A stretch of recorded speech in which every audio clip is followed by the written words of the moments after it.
series. So hoping that that can stay true. For the side here of UM-Flint for their roster is She Left Me, Left Click, Rida, Sido. We'll get that right, I swear. And then Zat to close things off for their roster. And like I said, this team has already gone 1-0, and they're looking to make that 2-0. Yeah, they're a solid roster. I got the privilege to cast them in another collegiate league last semester, and they were a fun team to watch. They often went deep in their series against their opponents, so expect that to happen again here tonight against Kettering. Of course, being an in-school rival or inner city rivalry. Inner city, we'll not say, even interstate. Right? Not interstate, yeah, inner city, even deeper than what we thought.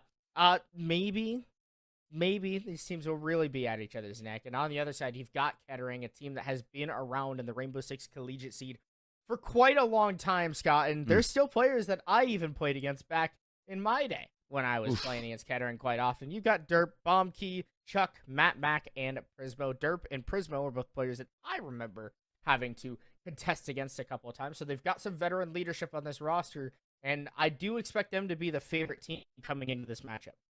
But you weren't far off, Mason, for the 5-minute walk between the university and whatnot, or the 5 miles. I was going to say, you know, cities are larger than just like a 10-mile radius. It's probably more than just 5 miles. No, it's less. It's like 1.83 miles between these two universities. It is a 5-minute drive. There, bro? It is a 5-minute drive between the two universities. I was confused when high schools would be close to each other in cities. Now having universities that are like fighting for people to go into the university and attend, being so darn close, that is crazy to me. But hey, if you can do it in Flint, we can do it anywhere, I guess. Maybe we're just behind the times elsewhere. But for our first matchup of the day, we'll be here on Clubhouse, then Cafe, then following up on Chalet. Ignore the scene we have behind it of a different map entirely. That's not where we're heading to. The two guarantees are Clubhouse and Cafe, with Clubhouse first. Yeah, Clubhouse going to be a really solid map. I mean, both teams should have a fair understanding of it. It's been in the comp pool, I think, literally the longest as this base map. Of course, there were a couple little minor changes to it, but in reality, it still plays just about the exact same that it has for like the last 4 years or so. Cafe, that was where I think we'll get a little bit more specific, a little bit more interesting. I think that's Kettering's map pick, so going there, I'm a little bit worried for Michigan Flint. Do they have strats prepared for Cafe? Not all teams are good Cafe teams as long as it's been in the map pool. So we'll have to see once we get there. But Kettering kicking off with a Maverick ban. You don't always see that here on Clubhouse, but it does still come out once in a while with the late nerf to grenades. Maverick actually starts to see play again. And because flashbangs are just so strong in this meta, we see an SI, right? How many teams are running 12 to 15 flashbangs per round?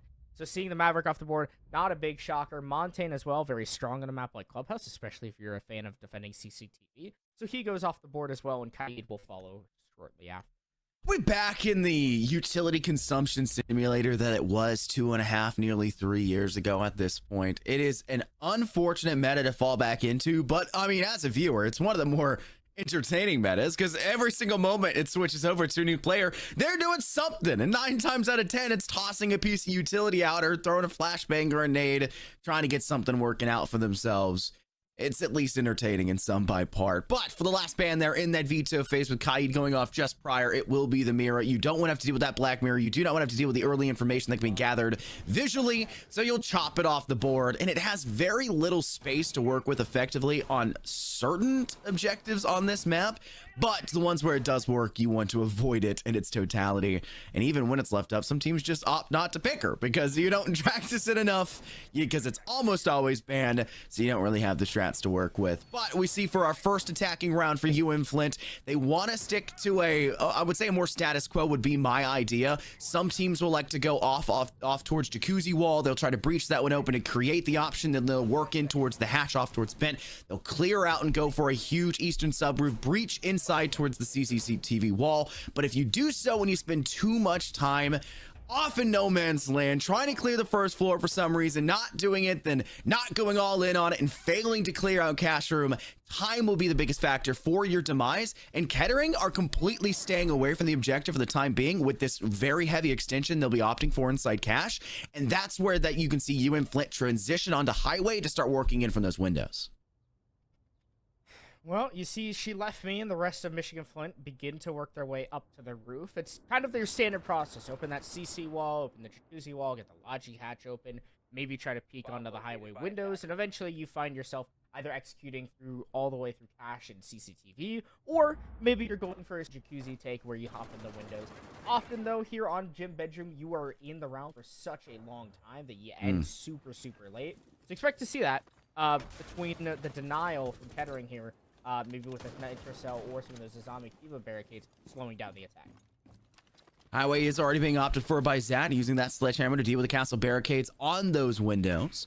When you're trying to work in on this fast lane, you have to be very effective in denying sight lines, and crossing through those windows to get more visibility is quite a dangerous task ahead of them. But they've gotten good damage out already to the player of Derp inside of cache, and they know for a fact the extension is there. And the drone work now has to come through in due diligence, and for Flint, or I guess everyone's Flint here, for UM-Flint, they're going to have to be very safe with it, as they're looking for many options as they've opened up that jacuzzi wall. They've got the windows open. They've got cover for Zat on highway with a great angle in through that CCTV window. They're just missing the actual execution up to this point, and it looks like most of that's going to come off of the high impact use of those candelas in through this breach they made through jacuzzi. That Mac just shuts down, followed with Chuck on to left click. It's a very poor start for UM-Flint on that execution, and they'll have to get more success elsewhere, where thankfully Zat can make up some saving graces. Yeah, Kettering looked good so far through this poor execute from Michigan Flint. They tried to leverage the Ying Candelas, but unfortunately the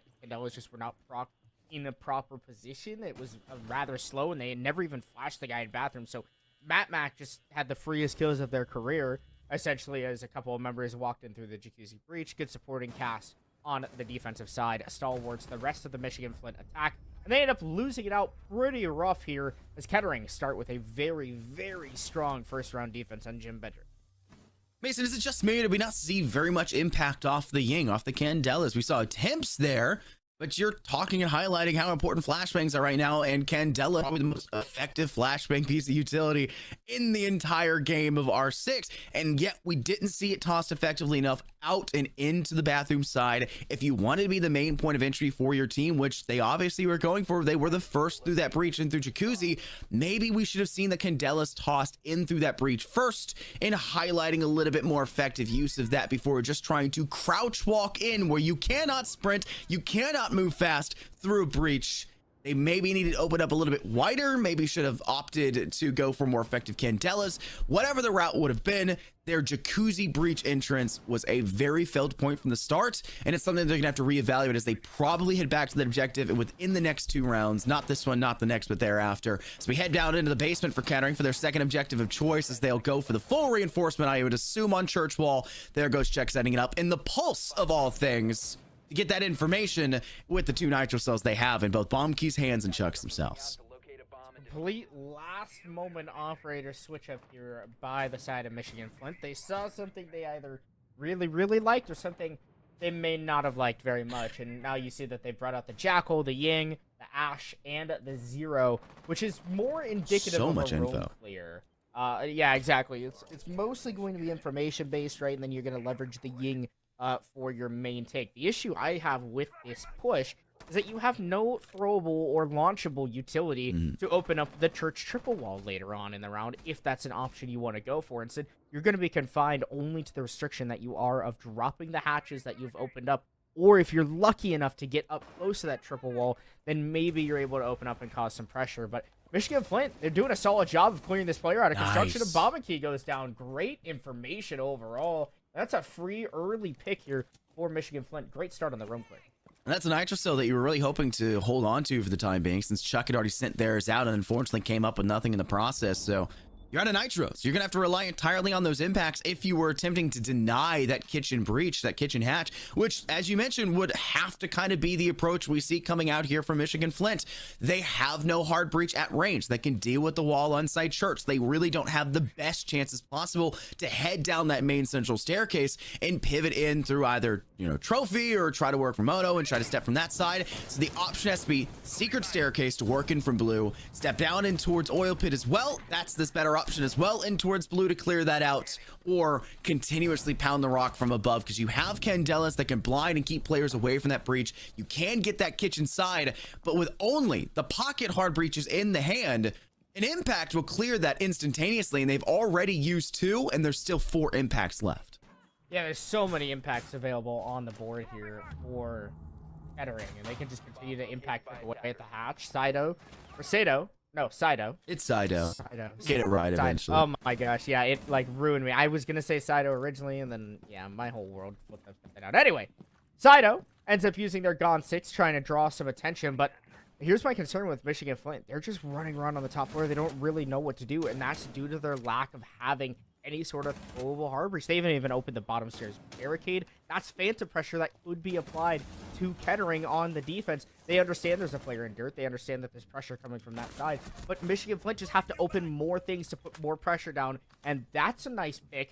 Unfortunately, Dirt falling, trying to contest that vertical play. I don't think it was the smartest call, and he ends up falling, putting Kettering in a 3-on-5 with 15 seconds left. Yeah, time is ticking out. UM-Flint have a huge advantage already, but they are starting to lose those numbers as Matt Mack and Chuck pounce in. A refrag from Zat goes null and mute as Prismo gets one back in return. Zat, the only one left remaining now as the UMP tears through Rida. And they'll have to attempt to plant this diffuser. They have to stick this one. They know where they're more than likely going to be, but Prismo can't guess correctly. Can they still get it? Yes, thankfully there in time. As they tried to escape back away, and Prismo down to 1 HP was not a firefight you're really wanting to peek against an Ash of all things.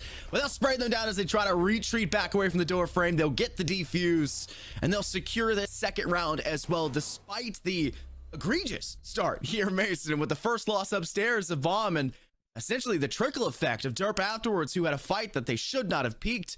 Great round and great recovery for Kettering. Yeah, really not sure how Kettering was able to fight their way back in, but I kind of am as well, because they kept mentioning the fact that Flint just could not open enough stuff to make Kettering uncomfortable in the site, and that's exactly where they fell short. They tried to just walk in through doorways, and I don't know, if I'm Kettering, I'm just going to sit there rather comfortably and just shoot at the doors until the players that I'm fighting die, right? So that's it was a pretty easy job by Kettering. I mean, they didn't really have to do anything special. They kind of just pointed at doors and started shooting, and eventually people fell over in time. Other than one goofy moment where the guy was literally red pinged and Prismo just had no idea that that guy's planning on the church door. But, little mistakes like that happen sometimes. Sometimes you're just so tunnel visioned in the default plant spot that is typically behind either that minibar or the black luggage suitcases inside a church triple. It could have led to a mistake for Michigan Flint. Thankfully, though, for the side of Kettering, it did not. And now they move over to CCTV and Cash, where they'll bring out the Tachanka, making a lot of vertical signs of light, or sight. Lines of sight. Lines of sight, yes, thank you. Thank you very much. Welcome. Wow. You're welcome. Wow, it's tired, I'm late. Yeah. Yeah. Yeah. What was that? Wait, it's late. No, okay, I'm just ruining it all. It's all gone. It's all gone. Everything's ruined. Anyway, Chuck's got some long angles to be able to deny that default plant with the Shamukin launcher if they so dare choose to pull it out in the late round execute. Regardless, point is, Michigan Flint, they got to work hard to get this main breach open with the Bandit on the board and no Maverick to try to take care of it. Also, just no me? Thatcher. Why didn't they? That is true as well. No Thatcher. Do they have any pocket EMPs? Okay, the only thing they can do is probably use Zofia down below to break open the floor, or maybe Buck. But which is why they're droning it. Somebody just jumped in through secret window. They're pushing bomb key. I see the drone going in through window that's being prepped up by, I believe it was Zat that was droning it. It may have been Rida. And then I see Zat stepping in through the window and actually going for the swing there. Yeah, that's what it was. A very aggressive attempted entry here from UM-Flint. They're just trying to keep Kettering on their toes, trying to keep them away from some of these more impactful angles. And Derp is readily aware of that one. They know that bomb key got swung very early last round and they lost their life. They don't want to have the same, remaining 2.5 minutes of a round where they're down a player count and have to try to find some sort of recovery. They've survived half this round now, and it's just trying to keep that player count alive. And if they can do so, good. But what's an even better option? Take down the competition instead. Bomb key for 2 on the getaway escape, decides to strike first. Ryder will finally find an impact frag after the fact, but that was before 2 more players are struggling to stay alive for your roster. What can you possibly do? Well, make a call, I guess. Get some buzzing out around the map, see what can happen, but it's not going to tell you enough because you only have a thermite left with you and no one is there because you haven't checked the backside of stairs. There's Chuck with the LMG to tear you through. Poor Left Click has been waiting the entirety of the round for his team to do something so that he could open a wall or just do anything productive in the round. Unfortunately, Left Click just hasn't had an opportunity to do any of that as the main support player. Chuck will get that final kill and dust him off. It's a flawless rotation here for Kettering, but truthfully, I really can't compliment Michigan Flint's attack at all, because the buck down below of Zat decided to open up the lounge wall, which directly applied pressure to himself because they never opened up the garage door, allowing the Tuberau to swing as free as they wanted into lounge and put as many bullets down there, which left the buck stuck in a corner that he had to watch either his red stairs or his lounge flank. He chose to watch red stairs, got flanked by lounge, and then all of a sudden it spilled out because of all the control. They're relying on one player down below to hold that flank or hold those cutoffs, and they weren't able to do it. When they died, two more people fell with it, and the entire tower came crumbling down. Now that leaves Kettering up to a 3-0 advantage, and Michigan Flint, they just have to find an answer. They have to change something up to get themselves back on track. Their basement attack was the best looking round, but they just didn't bring the operators to get the job done. I'd like to see more of that strategy that they had that second round that they brought out versus what we saw in rounds 1 and 3, which was just kind of, let's just hope we run at them and it works. You call it what, a phantom push? Yeah, so you use like phantom I pressure, love right? that. Yeah, right? yes, You I open a love that couple term. little I things. always like highlight that it's always better to open up more angles to keep the pressure on. Hearing the term phantom push or phantom pressure is awesome. That is a great term to use. I'm now permanently stealing that, and it'll be used in every esport that I cast. But I want to point out, since we've just highlighted the troubles that UM-Flint has had in these attacks, it's been a different thing every single round, but it's been a big plaguing problem for them every time we've seen it.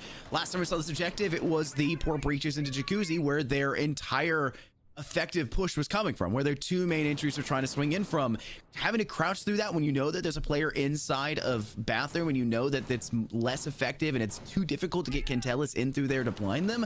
Still going for crouch holes is a poor decision and a bad mistake. Heading into the basement side, they had phantom pressure, they had the first blood, they worked their way in through those hatches, but they still didn't make effective use of those hatches because they didn't have any tertiary angles to work from, and they weren't clearing effective kills in the process. And then all of it last round, like you mentioned, just all over the place, just a total hectic mess. They've got to be a lot more coordinated, and it starts in this round as a Kiba barricade will be detonated by a grenade.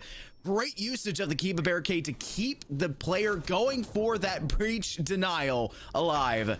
It won't keep your first player who fell off alive, aka Derp. No more Kiba barricades left.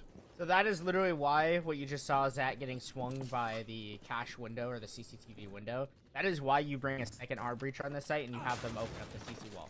If they open up the CC wall, then there is no world a defender is swinging that without any information at all and being able to like stay alive. Probably either A, someone's holding that cutoff, or B, there's so much phantom pressure, I'm gonna say it, that no one wants to dare contest it, right? And instead they're skipping basic steps, right? That's a basic step of this bomb site, is to open up that wall just to apply a little bit of that pressure. The con wall would also be a great wall to open up and apply more pressure, but the issue is, you see Flint, look at them, they're all standing on a highway, for God's sake. I mean, they're doing nothing at all to take any map control or anything, and Kettering can just sit still for the rest of the round. Sure, Prisma's hit the floor, it doesn't really matter, because time's going to continue to trickle down. The take isn't good because they have no drones, they have no information. Granted, they have drones, they're just choosing to not use them. They get jumped out on by Chuck, who's on for 3 in the round. The castle of Bob Key drapes out the super shorty, and Bandit will finish it off with one of his own, dropping Logi. It's another terrible attack by Michigan Flint, and they call a timeout to see if they can get anything going, because so far, Scott, it is just abysmal. I mean, they're just sitting outside basically hoping that Kettering's going to run into them and get kills, and maybe they get 1, maybe they get 2, but after that, Kettering stopped moving, and all of a sudden, we basically sit in the lobby for 2 minutes with no action. And it's not like we're not seeing glimpses of success or great play from UM-Flint. We are. We saw the first blood that came on to Bomb Key 2 rounds prior, where they had a great execution and a top-down approach to secure the second and first floor and then work towards the basement. They are very good. They're a successful team. They're just choosing not to. Kettering is apparently their kryptonite right now. It's the inner city rivalry or something, but I mean, UM-Flint just can't find an answer for the Kettering style of play. Very aggressive early start, and UM-Flint meet and match. We've seen it. They like to get greedy early. They like to go in for kills. They usually get the first blood, for goodness sake. The problem comes after that.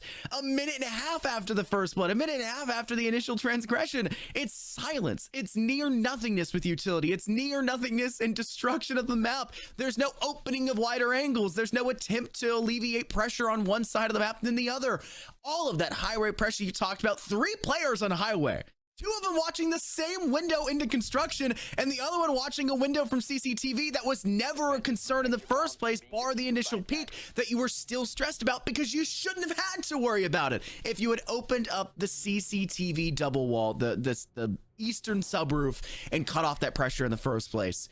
They've got to think more about what can happen in the later stages of their strategy and not just getting the strategy into the books.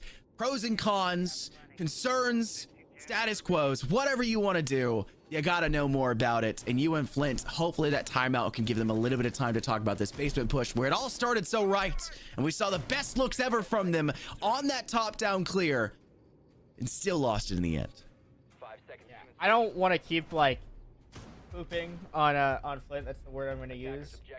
Because they have moments where they play the game good, right? Like, on this initial basement clear, you will see that their clear up top is swift and it's smart and it's strong and they play together for it. That's the only round that they so far in this match have actually played the video game. The other 3 rounds, they've literally just sat there and hoped that Kettering would give them picks. And they just can't do that. If they could play every round where they actually play efficiently and together and push, they will be so much better off. If they're able to clear out this pulse, recognize that he's in kitchen, isolate him. He is stuck in here. If you put someone on the kitchen hallway and then you put someone on the kitchen window and you have 2 people walking through meat locker, that brother is dead, okay? He is not living in that situation. If he does, either he's God and he's just made the best play of his career, or you don't go to any of the doors and do anything that I say. Watching Kitchen Hall. And then he gets away. Yeah. These are the little mistakes. And granted, yeah, it's early in the round. It's not really part of their strategy. However, there could have been a drone there already. There should be cutoff drones. There should be information for that, guys, so that you can capitalize on a pick like that very early on and then begin the rest of your main push. Chuck's already been their kryptonite for a while, though, to be fair. I mean, Chuck's 8-0 has yet I didn't even realize. Fall. This guy's got 2 kills around. Like, Chuck has valued their life more than all. Like, Chuck has been the end-all be-all right now for Kettering. Everyone else is doing spectacular, yes, but when you have double the next, top kills in the entire game with 0 deaths to boot, and it's not round 1 or 2, it's very, very impressive. And Chuck got out of there very swiftly. The second there was any hint of danger with that drone, you needed to be a team that would have already have coordinated that drone pressure with covering angle, which should be the case, but it just didn't happen to be the case in that scenario. Maybe a little bit too early in the round, too early of drone work, nothing behind it. UM-Flint will acquiesce that first blood opportunity, and now Kettering will fall back to their own devices down towards basement, where it looks like She Left Me maybe getting swung here by Bombkey, who was hounding for some sort of flesh here. Just has been yet to find it, as She Left Me is biding their time and waiting for somebody else to come and assist them. I think Bombkey just wants this kill. They're refusing to stray away. They refuse to escape because they've got a cutoff angle being held in from the breach, from the hatch. And there goes She Left Me, thinking they had all the information, and in fact they had nothing, and a second frag follows suit. Well, they just didn't even use a drone. They knew the guy was in there, but, like, I don't know, maybe use your drone and see if there's actually someone there. Give your teammate live information. It's really poor information game from Flint, which is shocking to say, because I was complimenting the hell out of them in round number 2. Somehow they've evened this round back up, and with 10 seconds left, they have to hit the site through the church door. The Buck walks on through, but he's not safe in this spot. The Legion of Derp could just swing. The impact goes huge. It kills the diffuser, and now Saito has to go for the plant. There's no time, no cover at all, and Kettering will clean up their 5th straight round here on Clubhouse. The defense on Clubhouse is very strong. Still, Mason, a defender-sided map. I mean, by only a few percent, I would argue, but not still this much. A defender-sided map. This is an anomaly. This is the point at which you'd say 4 rounds, shame on me, or shame on you. Sorry, 5 rounds, a little bit of shame on me. 6 rounds. Yeah, we're going to be thinking about this second map, and that's where things are going to be getting even more dangerous. UM-Flint, this second map, not their pick. It's not. They chose this map, and they are getting obliterated. And Kettering are going to be heading into their map pick next, and we've seen Kettering on the map of Cafe. We've seen it last season. We've seen it seasons prior, even when I was back doing R6 before I moved over to Valorant for quite a while here in the NECC. They are an exceptional team for that map. They know what they're doing, and they're confident when they do it. They just had Derp in the chat saying this. They're playing Pow World. What happened to saying you're throwing a Pokeball out there? We're truly throwing everything out the window. They're hitting them with the impacts. They're hitting them with the talk in the chat, and they're really hitting them here with a possible 6-0 start, though they are heading to the arguably hardest objective to defend on this map for defending teams, CCTV and Cash. I despise this objective as a defender, but they barely showed us success previously, trying to go too hard and heavy to get down in towards break room to clear out bomb key from the initial angle with little to no success. I like the adaptations that Flint has made, right? They've brought out the Nomad, so that's going to try to help leverage their flank and try to alleviate some of the pressure that's been brought out previously here by Kettering on the defense. My issue is I still feel like Michigan Flint are just not going to do the steps that they need to apply enough phantom pressure around the map to properly pressure and stop Kettering from just running at them. Because that's all they've really done. Prismo will get rid of one of those drones. This door should be wide open. If you're going for a downstairs clear, that main door should be wide open. Otherwise, Prismo is just going to steal a freebie for you. And all of a sudden, you're already down a man so early on in the round. And for a team that's not doing the due diligence, the dirty work, right, to break down these barricades and create diversifying angles to apply that phantom pressure and everything in between. For a team that is not doing this, Mason, how little time does UM-Flint seem to always manage to have in the final few moments of these rounds? Where is all this time going away from them? Where is it being lost? Because it is an unbelievable amount of bank that is in the clock has absolutely nothing going for it, and it's just something that is a problem that plagues a lot of teams. I love it. It's a problem that plagues a lot of teams, but it's really plaguing UM-Flint right now. Yeah, I'll give you the answer. Basically, Michigan Flint, they drone on their own. They don't have anyone actually drone anything for them. So they drone on their own, and then they get off their drone thinking that somewhere's clear, and then our defender has ran into that room after shooting that drone. And because no one's holding it, or no one is hot droning a player in, then effectively they lose that control, and then they die. Exactly what happened to Zat early in the round. Same thing happened to no matter whoever died previously. And now that's what just happened to the Sophia.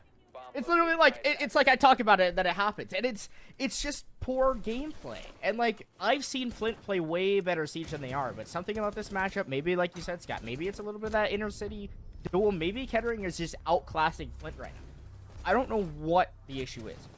But Michigan Flint don't look like the team that I've seen them to be in the past in other leagues and stuff. So it's very concerning. It's an odd look. Especially on their own map pick. I mean, getting blown out 6-0 on defense, it happens once in a great while. I mean, maybe you have a really, really, really rough attacking day. But now you have to go win 6 straight defenses. And yeah, it's your own map pick, so maybe you've got the strats. Maybe you've got an idea of what's going on. I just don't know how much I believe in that. It's so hard to win 6 rounds straight in this game. Attackers need to locate and defend. Well, basically, I have to make no mistakes. And unfortunately, Michigan Flint have made quite a few mistakes this game. And Kettering kind of looked mistakeless because they're playing the game if Flint aren't. Well, that's the crazy part. They looked like they weren't making mistakes, but they were. They were clearly making mistakes.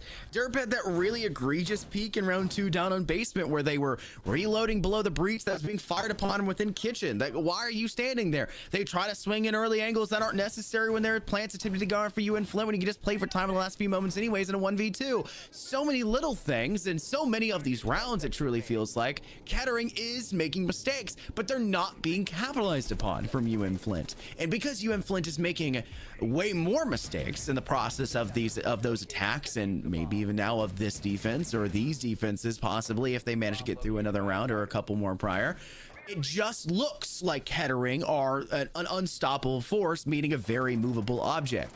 And it doesn't have to be that way. And if you want any chance for your map pick, it has to completely turn opposite on its head and pray that something can churn out differently. They'll go for an extension off towards Cash Room to go ahead and reinforce that side. It looks like Kettering gonna go for a pretty standard attack here for this map. Nothing too different. They'll open up that CCTV wall. They put 2 players off over towards Jacuzzi to give themselves an option there. And here you see a drone swinging and clearing CCTV with a player, if not 2, as there is a second inside of Garage, not far behind it, waiting to act on the information that's been found as Bomb Key transitions to a better angle to close off that cutoff, that rotation hole created here at the top of Red Stairs, as they have now noted. One has stepped back, and they'll reinforce it, which gives them time to go ahead and breach. Well, the only thing I dislike about that push is the fact that you have the diffuser, or the player bearing the diffuser walking in and taking that challenge, but it works out, at least for Kettering for now, and they're able to get a kill onto Ryda. So a great start as Mac, the Thermite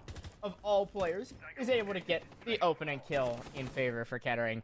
There goes down the Tuberao, and also one of the only 2 players that actually have impactful frags in this match thus far for UM-Flint. She left me in Sido. They're going to have to step it up. And so far, it's not happening as left click falls and hits the floor. It's going to have to be even stronger as the Wamai has now pinned himself into a corner. There's nowhere he can run, so someone on UM-Flint is going to have to help this Wamai get out of Logi. They say, hey, we know Zat was inside there. We're here in impact. They're the only one we think that's truly left in that area that would have an impact. You didn't see the Wamai run around. You didn't see Sido run around. There's 3 in construction, guys. Break down the window. Apply pressure. Perfect execution from Kettering to do so. And look what it's turned into. A barrage of frags favoring their side. And now a completely disjointed defensive structuring from UM-Flint as they attempt to find any sort of success. And they only find one with a Mossberg by the end of the round.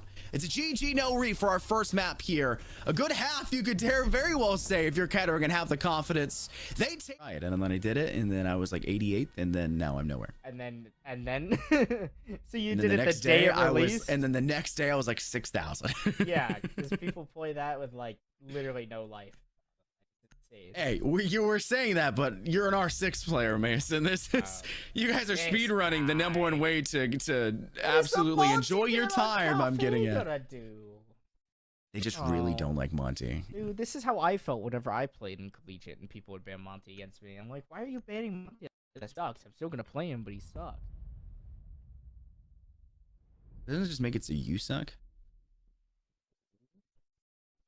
All operators are created equally, Mason. Therefore, if you think he stinks, it's just a player difference. Anyone that's ever played R6 knows there is definitely differences between the operators. There is definitely a hierarchy of operators.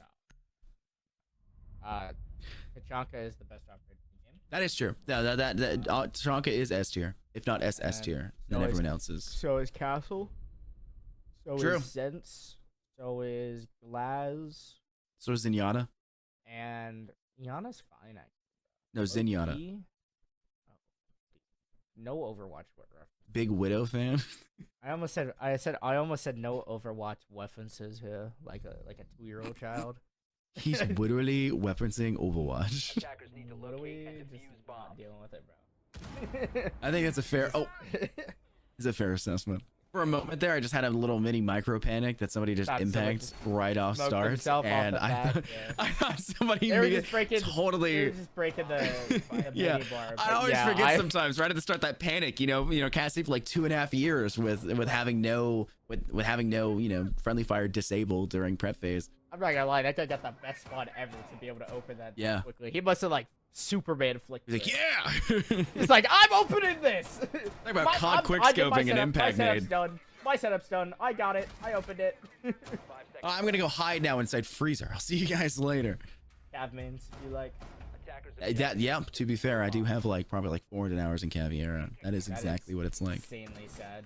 Yeah, it is very sad, especially considering why you didn't play all of that was before the Cav pistol nerf. So this is why you're the play-by-play.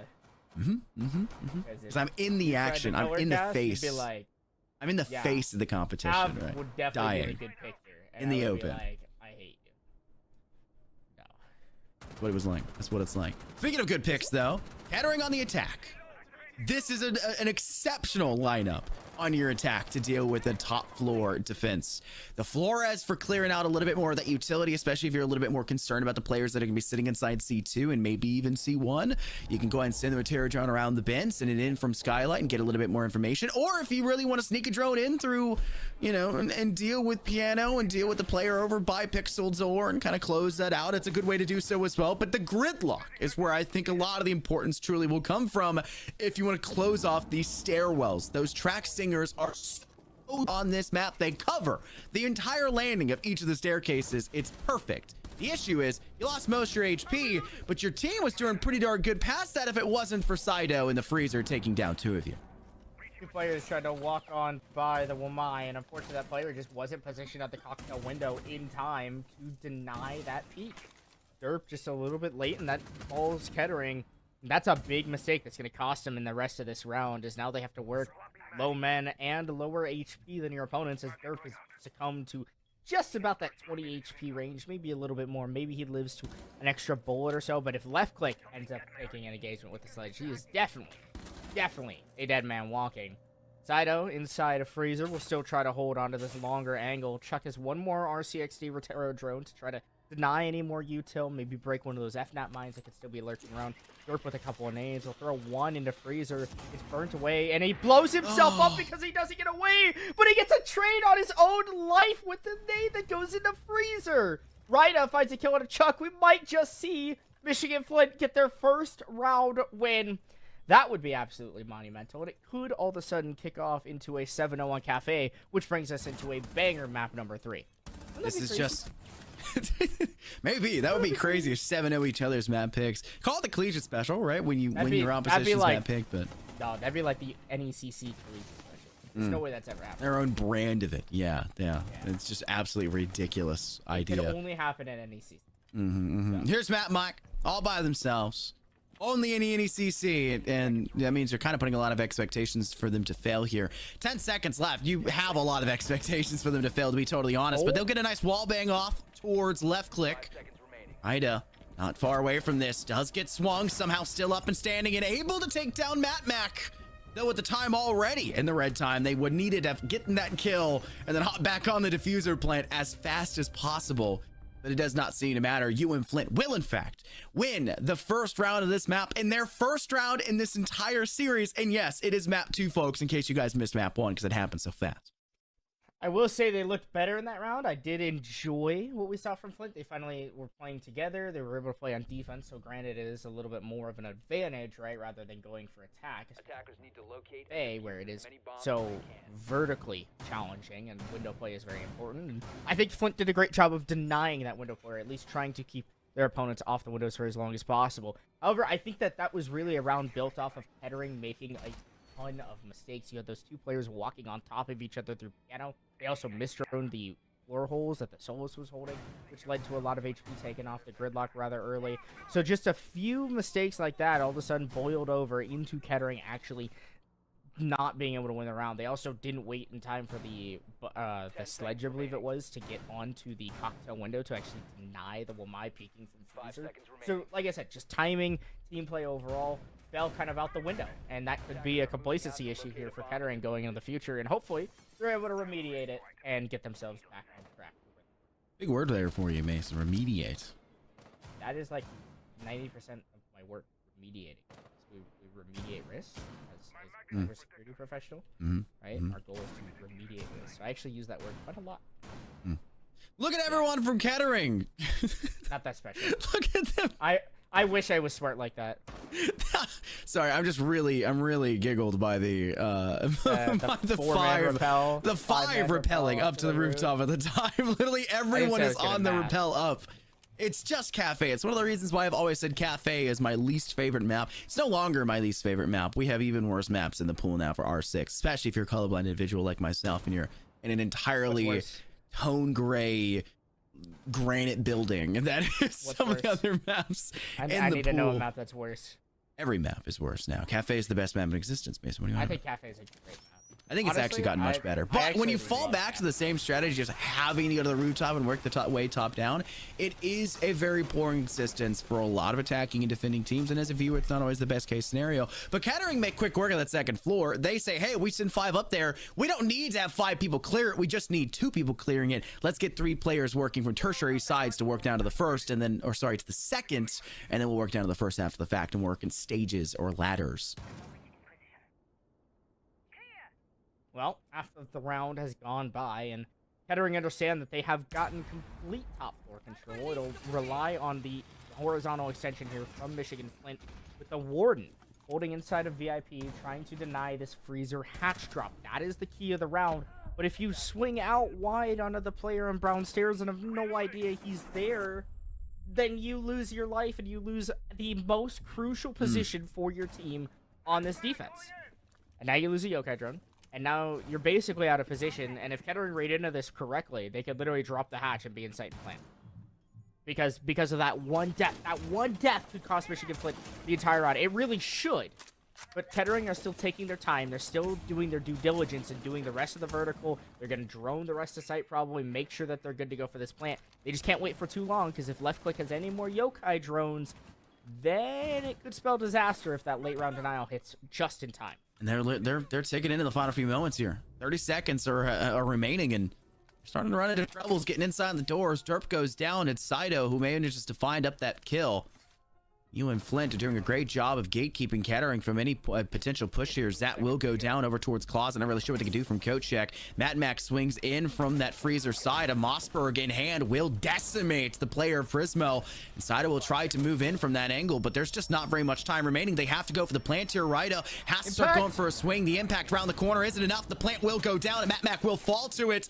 But Bombkey now left in a 1v2. A DB of Saito means it's just the 1v1. The swing is not there, and Rida somehow overcomes the 1v1 obstacle of playing against a very dangerous individual of Bombkey. But Bombkey can't aim that close. Apparently only able to fire if it's in through a construction window on Clubhouse. Another round now falls to the defense of UM-Flint. 2 in a row now for them. I'll say Michigan Flint looking pretty decent. I think that they finally are getting comfortable. And I will attribute yet another round to big mistakes by Kettering. There were mistakes made by Michigan Flint, but there were even more mistakes made by Kettering. The fact that they sent a whole player over to Bakery to just run in and try to be a distraction, it didn't really work out. Ended up dying. If you have that extra player vertical maybe to hold off some of those cuts because you have so much control, then keep them up there. You don't need that Bakery root pressure. All you need to do is go for that main take, and you're fine.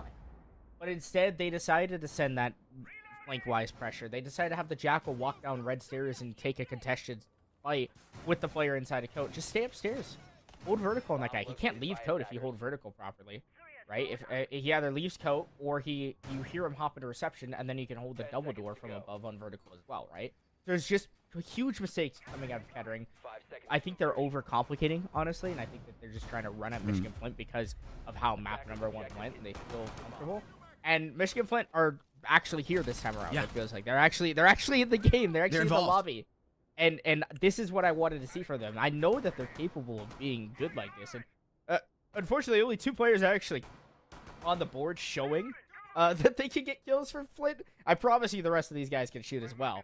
But point being said, is that Michigan Flint are actually here and playing and testing, unlike on map number 1, and that's why you see Kettering all of a sudden starting to struggle a little. Ryda's doing their best Chuck impersonation on the defense here. Different role, obviously, but now 5-0. I mean, we got to what, 8-0, 9-0 for Chuck previously in that one. I honestly stopped checking after the 8-0 stat line, but they're doing an exceptional job. And the fact that they've won with only 2 players getting kills, which is another insane statistic, might I add, here for UM-Flint, is just crazy to see.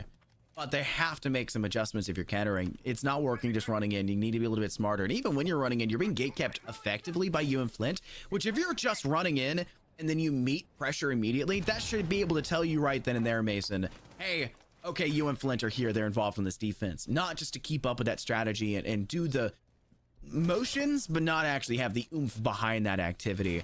Kettering need to be a little bit more smart about it, and they're doing so well here. Watching out for the floor holes, that is an issue. They have reached in fairly well. There goes the Ram, just clearing out some space, being a great distraction, and Prismo uses that as an opportunity to strike down Saito, but goes down in the process. Thankfully, I don't think they'll be troubled by getting picked back up, as they are in a safe area back towards Freezer, but the player still inside of Cocktail, lying down prone and being spotted, almost got the kill back. But Derp overcomes those odds and gets themselves the second kill needed for this round.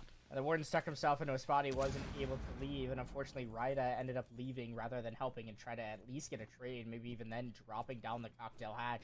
Instead, they decided to go over to the white stairs, and they do find 1 pick after a slow drone that's costing the life of the ace of Matt Max. You won't have the luxury of the hard bridging utility to open up the pillar wall and try to go for a plant on that side. Instead, you're going to have to force your way in through that reading door and go behind the default plant on the case. I imagine That's the play that's going to happen here from Kettering, but of course there's still 30 seconds to actually wait it out.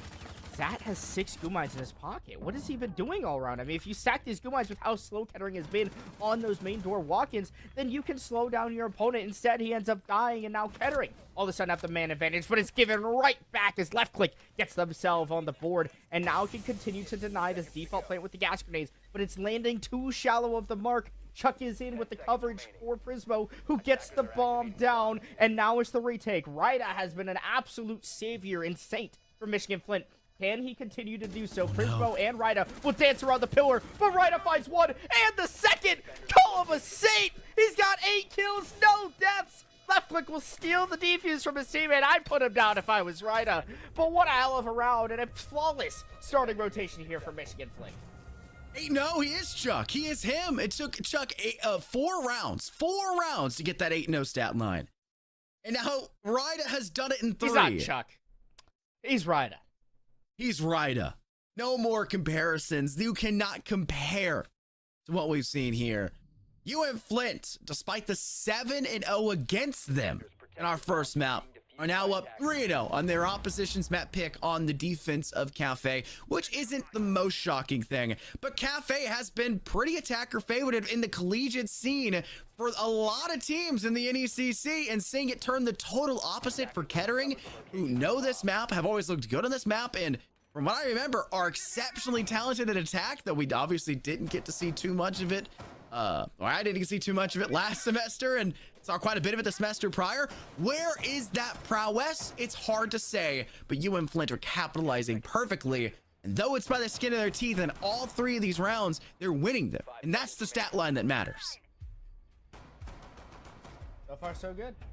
I mean, there's really not much you can say. I mean, Michigan Flint looks solid, and Kettering all of a sudden look like Michigan Flint did on map 1, where they're just falling apart. The timing isn't there. They can't get kills. They're trying to do too many different things at once. Like, why is there a guy over in train trying to walk into the bomb site when your clear execution is going in through the hell door or through the pillar door? Why? Why is that guy over there? Like, that is absolute nothing burger of a take. Like, he does nothing for his team. He's just not useful at all. And he ends up dying. Like, why? Why are you over there? Help your team. Help your team contribute to the push, and you can be successful. But if you don't help your team on the push, then why are you even in the lobby at that point? Mistakes. Too many mistakes from Kettering. It's like a complete 180. The script has been flipped. We might be seeing a 7-0, 7-0. That would be insane, by the way. Again, I don't even think opponent's map picks. That's literally. Well, like, how do you follow up that with a third map? You have to go to OT on a third map, right? Like an 8-7, yeah. Yeah, you have to go to OT on the third map. That happens. One team wins around, the other team wins around, one team wins around the other team, and it's like back and forth the whole time. That'd be the only answer. That'd be the only answer. But I love Chalet. Chalet is my favorite map in all of R6, which is also weird because it's all the same color. It's all white because it's snow, but it looks like I can see white. That's not why I love it. Head outside there though. That is true, but I never spawn fades, so I'm not concerned. But if you're going to a third map, don't let it be like this, Kettering. Put some rounds on the board. Come on, show that you can do it. And they've gotten first blood again, something that has not been necessarily foreign to them, but what has been success past that point. Sido goes down, bomb key as well after that fact. Good damage dealt by left click, but a lot returned back as well. And it's not them who goes down or the player in Kettering who dealt the damage. It's Matt Mac instead, off towards Zat. And a man advantage regained for Kettering entering the final 60 seconds of this round. Kettering has been doing good about getting the man advantages. The issue is their late round stalls so hard because they kind of just sit and do nothing. I'd like to see him be more productive and be more forward pushing this round. Push off of that nade. Don't just throw it for no reason. They actually do. They get into the site. They begin to get the flight down, but she left me. Finally on the board for the first time in this series with a huge kill. Matt gets dusted as well, but Derp walked up the White Hall and now has control of Cocktail effectively. Where is the Fenrir? Where is the Warden? They're both downstairs. They're both sprinting up White. Derp has the coverage. He knows, but she left me. Finally making the impact we expected from Michigan Flint this game. Chuck will hold the position, but the Warden rather has Z-pings and perfect information on the floor as Chuck begins to go for that plant. It could be a huge take here by She Left Me. They'll hop through into bathroom. No, they actually sit. The wall bang from the floor is not in time. He has to stick the diffuser now. There's no time left. She left me, cleans it up, and all of a sudden, it's a 4-0. They just keep clutching. Kettering can't close out a round. Stick the first plants! How difficult of an idea is that? Yeah, why, if you know you're going to have to stick that plant in the first place, stick the first one. If it was going to happen anyways, commit to it. You know time is on their side. Pros don't fake. I'm sorry to break it to you. Stick that down. It's been a saying for 15 years in esports for a reason. Dedicate yourself to it. Kettering, timeout called. A much needed one here, Mason, as they are struggling to find any sort of saving grace. And statistically, when you look at the scoreboard, it doesn't seem like they're a team that's losing 4-0, because every single round has ended with a plant or on the basis of getting the plant down in a 1v1 or a 1v2 or a 2v2. The very final moments of these rounds. This is Cafe at its finest, and somehow still a team is winning 4-0. Well, we've had 3 clutches in a row. 2 from Ryda, and 1 from She Left Me. And, like, I guess Ryda wasn't technically a clutch, right? Like, they did have another teammate with him. But I would argue that the other teammate really didn't do much. So Ryda kind of clutched out that round, Michigan, right? But then She Left Me literally has had no kills throughout the entire series. Map 1, they were, like, 0-10. Like, horrible map. Which, by the way, She Left Me, I casted them a couple times last season. Last semester, rather. In NECC. And it's a pretty good shooter. It's kind of one of the carries from Michigan Flint.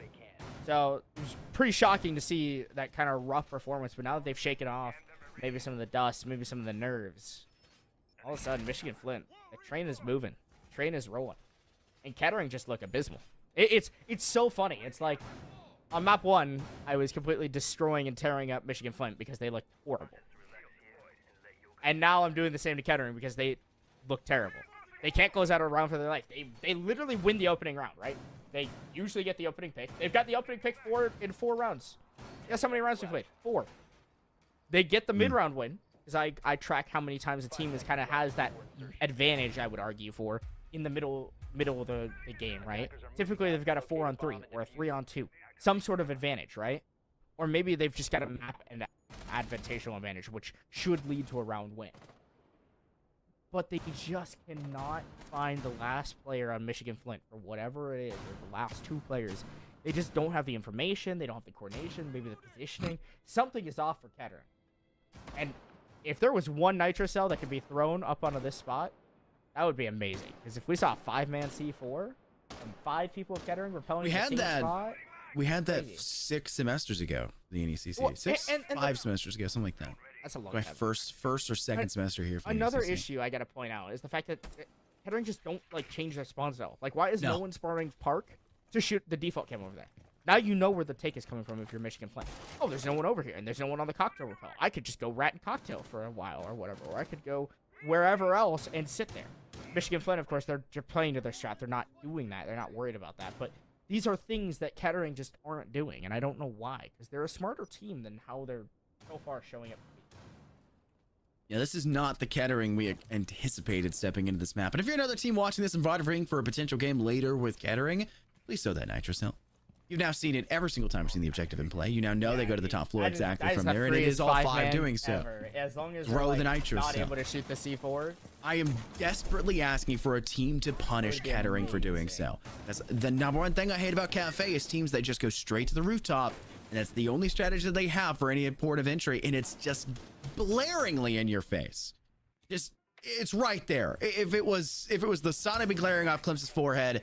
And if it's a strategy for Kettering, it's going off in our eyes right now. Because it's just too fun to catch strays off on you. Kettering needs to be punished for that one. Like you said, they need to have a secondary spawn elsewhere to cut off default cams, to give something out.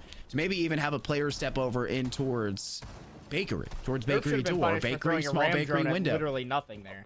Anything. Like these are the things, right? Like they're doing, I would say, I'm gonna say it in the nicest way possible. They are doing not very smart plays and not very smart things that Michigan Flint should technically be capitalizing on. But Michigan Flint are just playing so passive because of how slow Kettering are on their attack that they can just sit there and basically wait for nothing.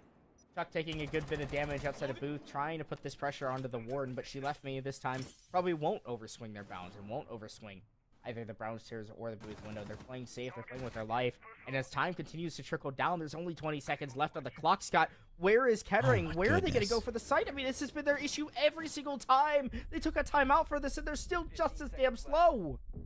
Time is ticking so darn fast, it seems like, in both these maps. And now Kettering are struggling to even get into the map to contend. 2 frags up for UM-Flint. 5 seconds left. Nowhere near the objective is Kettering.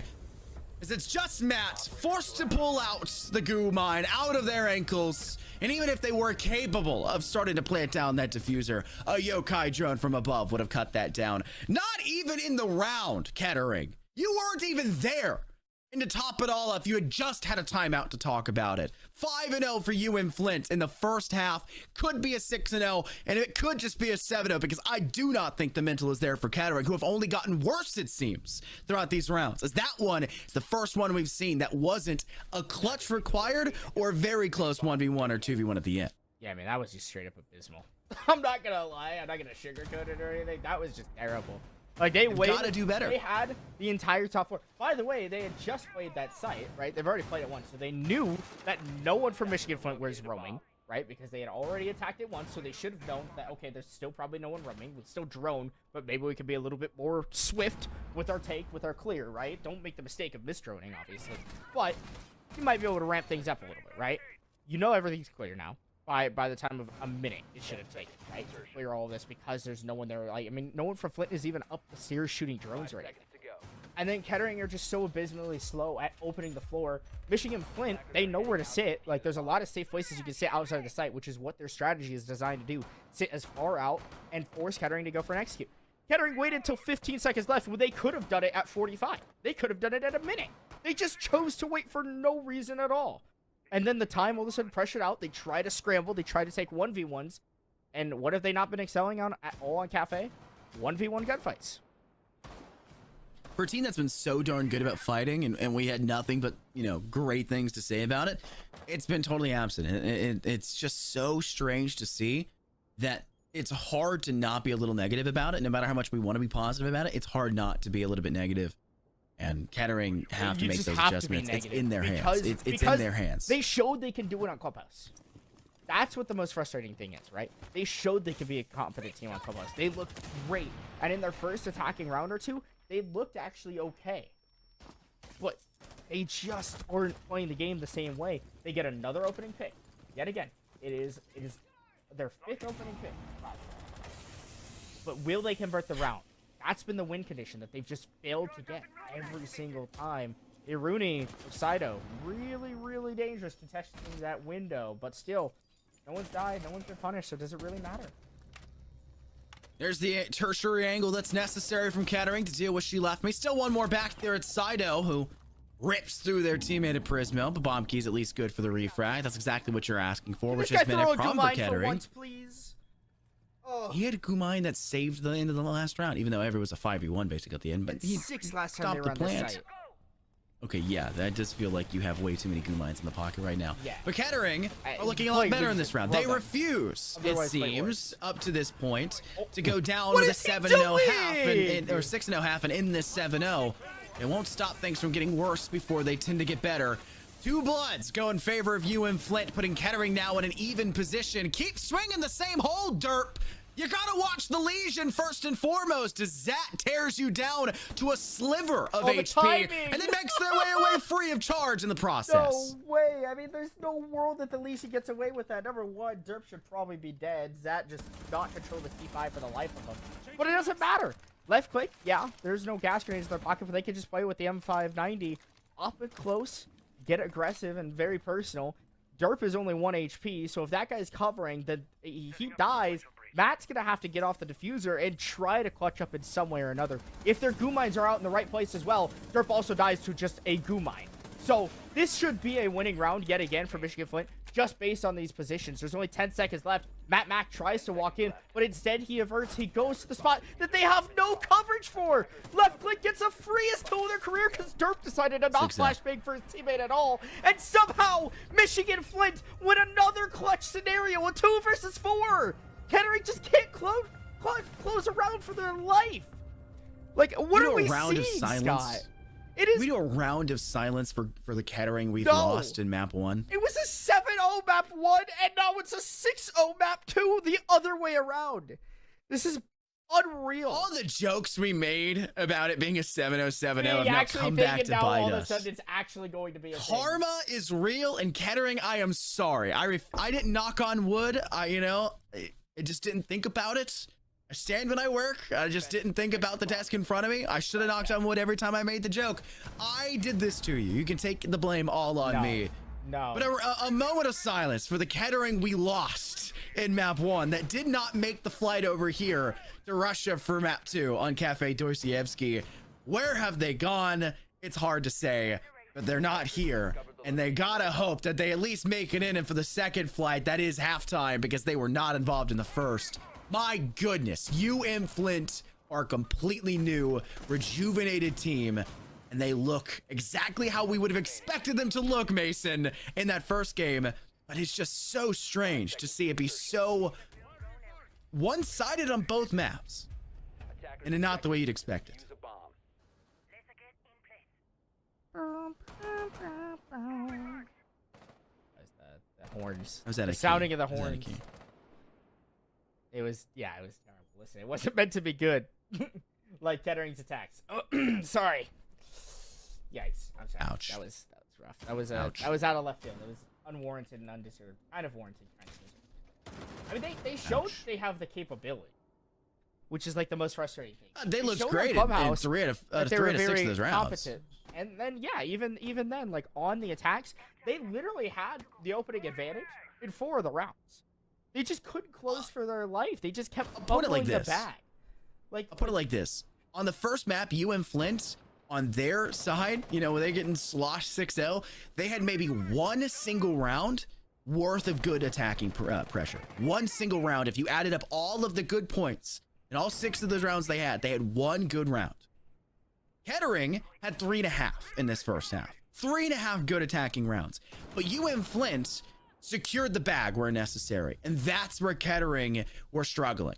So yes, Kettering looked better than UM-Flint did on that first map, but the score line is still reflective of a UM-Flint dominant performance, and Kettering let it happen in the end because they couldn't get that clutch bone. They couldn't find the success that was needed, and now they're going to have to make a huge recovery in the second half, Mason. That seems almost impossible, and a lot of teams would just straight up say, okay, GG, let's go next. At least there's a third map, and I just don't think Kettering have that dog in them to give up like that. I think they're going to keep fighting, and they get first blood here, which is, not forward of them, to be fair, but they get it here in the defense. yeah, there's a part of me which was terrified of Michigan Flint's attacks on Clubhouse that makes me think that we could see a 6-0 comeback from Kettering and us into OT, especially if Left Foot just has no idea that there's floor holes. Like, just look at your feet, man. You walked through the wall and you saw them on the ground.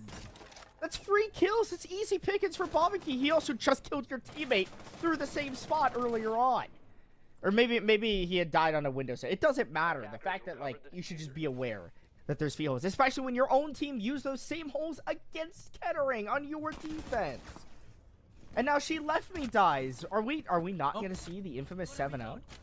7-0? We're not going to see the 7-0, 7-0? Or are we going to get like a 7-0, Unless something 7-1? crazy happens with Ryder here, who has gone crazy Kettering this have game. been absolutely terrible at closing out rounds. There's Zat finally getting on the board, so at least there's Good a kill. pick back in favor of these shooters. There's 20 seconds left. Ryda's barely even in the piano. There's still Goyo Vulcan canisters that are around. There's Thorns that are giving away Zat's position. Where is he going to go? He's going to try to walk up the white stairs, but he's too worried about shooting a beeper instead of clutching the round. Finds the headshot into the Goyo. It doesn't matter. He's got no time. He doesn't have the case. He doesn't have any information.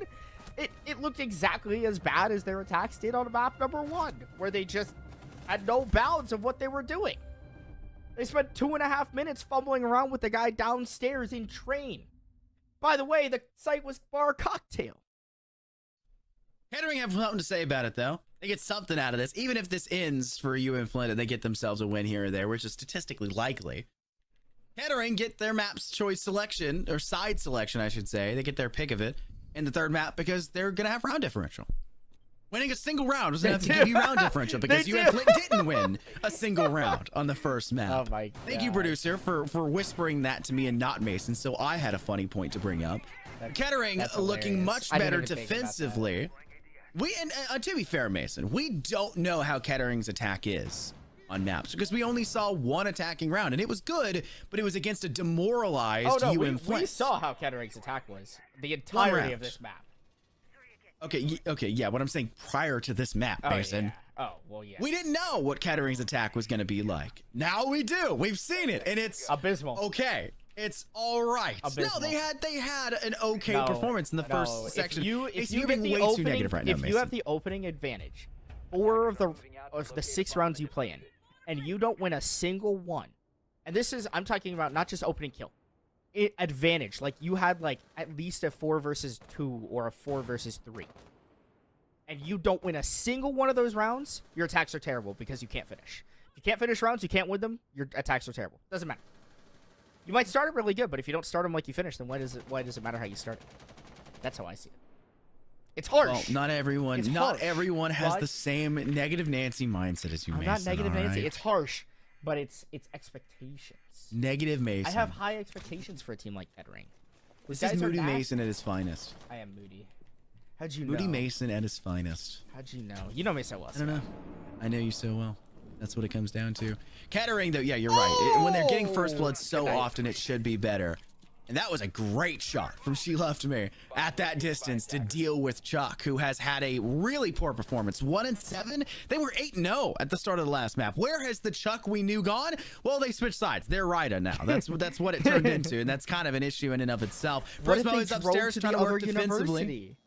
Yeah, they just what walked if they on all over. were account sharing on each other's accounts? It is accounts? 5 minutes. It's a 5-minute drive, and that was what our break was. Derp with the first blood for Kettering. And that evens things back to a 4-on-4, but we're finally seeing UM-Flint take full advantage of Bakery, which Kettering never did, which was ridiculous to see. They just put everyone up on the roof and worked top down, where they just got slaughtered as they attempted to step into this first floor. Sido hops on into the booth window. Zat takes a very, very big amount of damage. He's against the down to the static. And Derp gets that shot on the left click. Is there anyone there that can recover the grip of Zat? Maybe, but the Yang walks right in front of the wide open wall. And now Sido's last alive. They're in VIP. They have no idea where their opponents are. Prismo walks down the white stairs, collects the Freya's kill because there's a bulletproof camera in VIP pinging him. Oh my goodness. There's no way we see a reverse 7-0. You've just learned what it means. If you don't have a sibling, you now know what it is to have a sibling for when they walk on the living room rug or carpet with socks on and just shh, and then poke you and get you think. That's what it's like. That's what it feels like. It feels like every time it happens growing up, beep, get zapped like that. That's what it's like. And you shouldn't let it happen. You're supposed to run away a little bit. You're supposed to scream and run off towards, whoever's there to help you, big brother, big sister, whatever it may be, which should have been your teammates farther behind. Why are you trying to put more attempted breaches or anything next to a electrified wall? I'm not sure, but it's just giving Kettering an odds even further back into this one. They'll head now to their third objective of choice here on the defense, and we've seen a very successful first floor. We've seen a very successful third floor. This one goes back to the success stories we saw of the first and second round here of the second half, the floorboards. Do we see a full extension for Kettering up to the third floor? Oh, most definitely we will. But it's going to come off a majority-wise off in C2, off towards Cocktail. And they're going to be very careful about the windows, which is why they brought in that castle to at least slow down the attempt to clear those out and give them a chance to rotate elsewhere. This could literally be the most defender-sided game I've ever watched. Could be. Like, there's only been one attacking round win thus far. We're in map 2 near the end of it.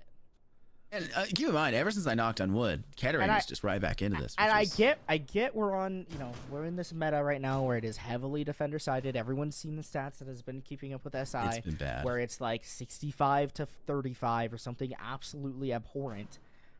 But you should still at least win a round or 2 rounds by those statistics. And I'm not a math wizard. The math wizard is the producer. Aren't you? That guy's the math wizard. No, I'm dumb. I'm dumb. I'm stupid, Yeah, I could tell.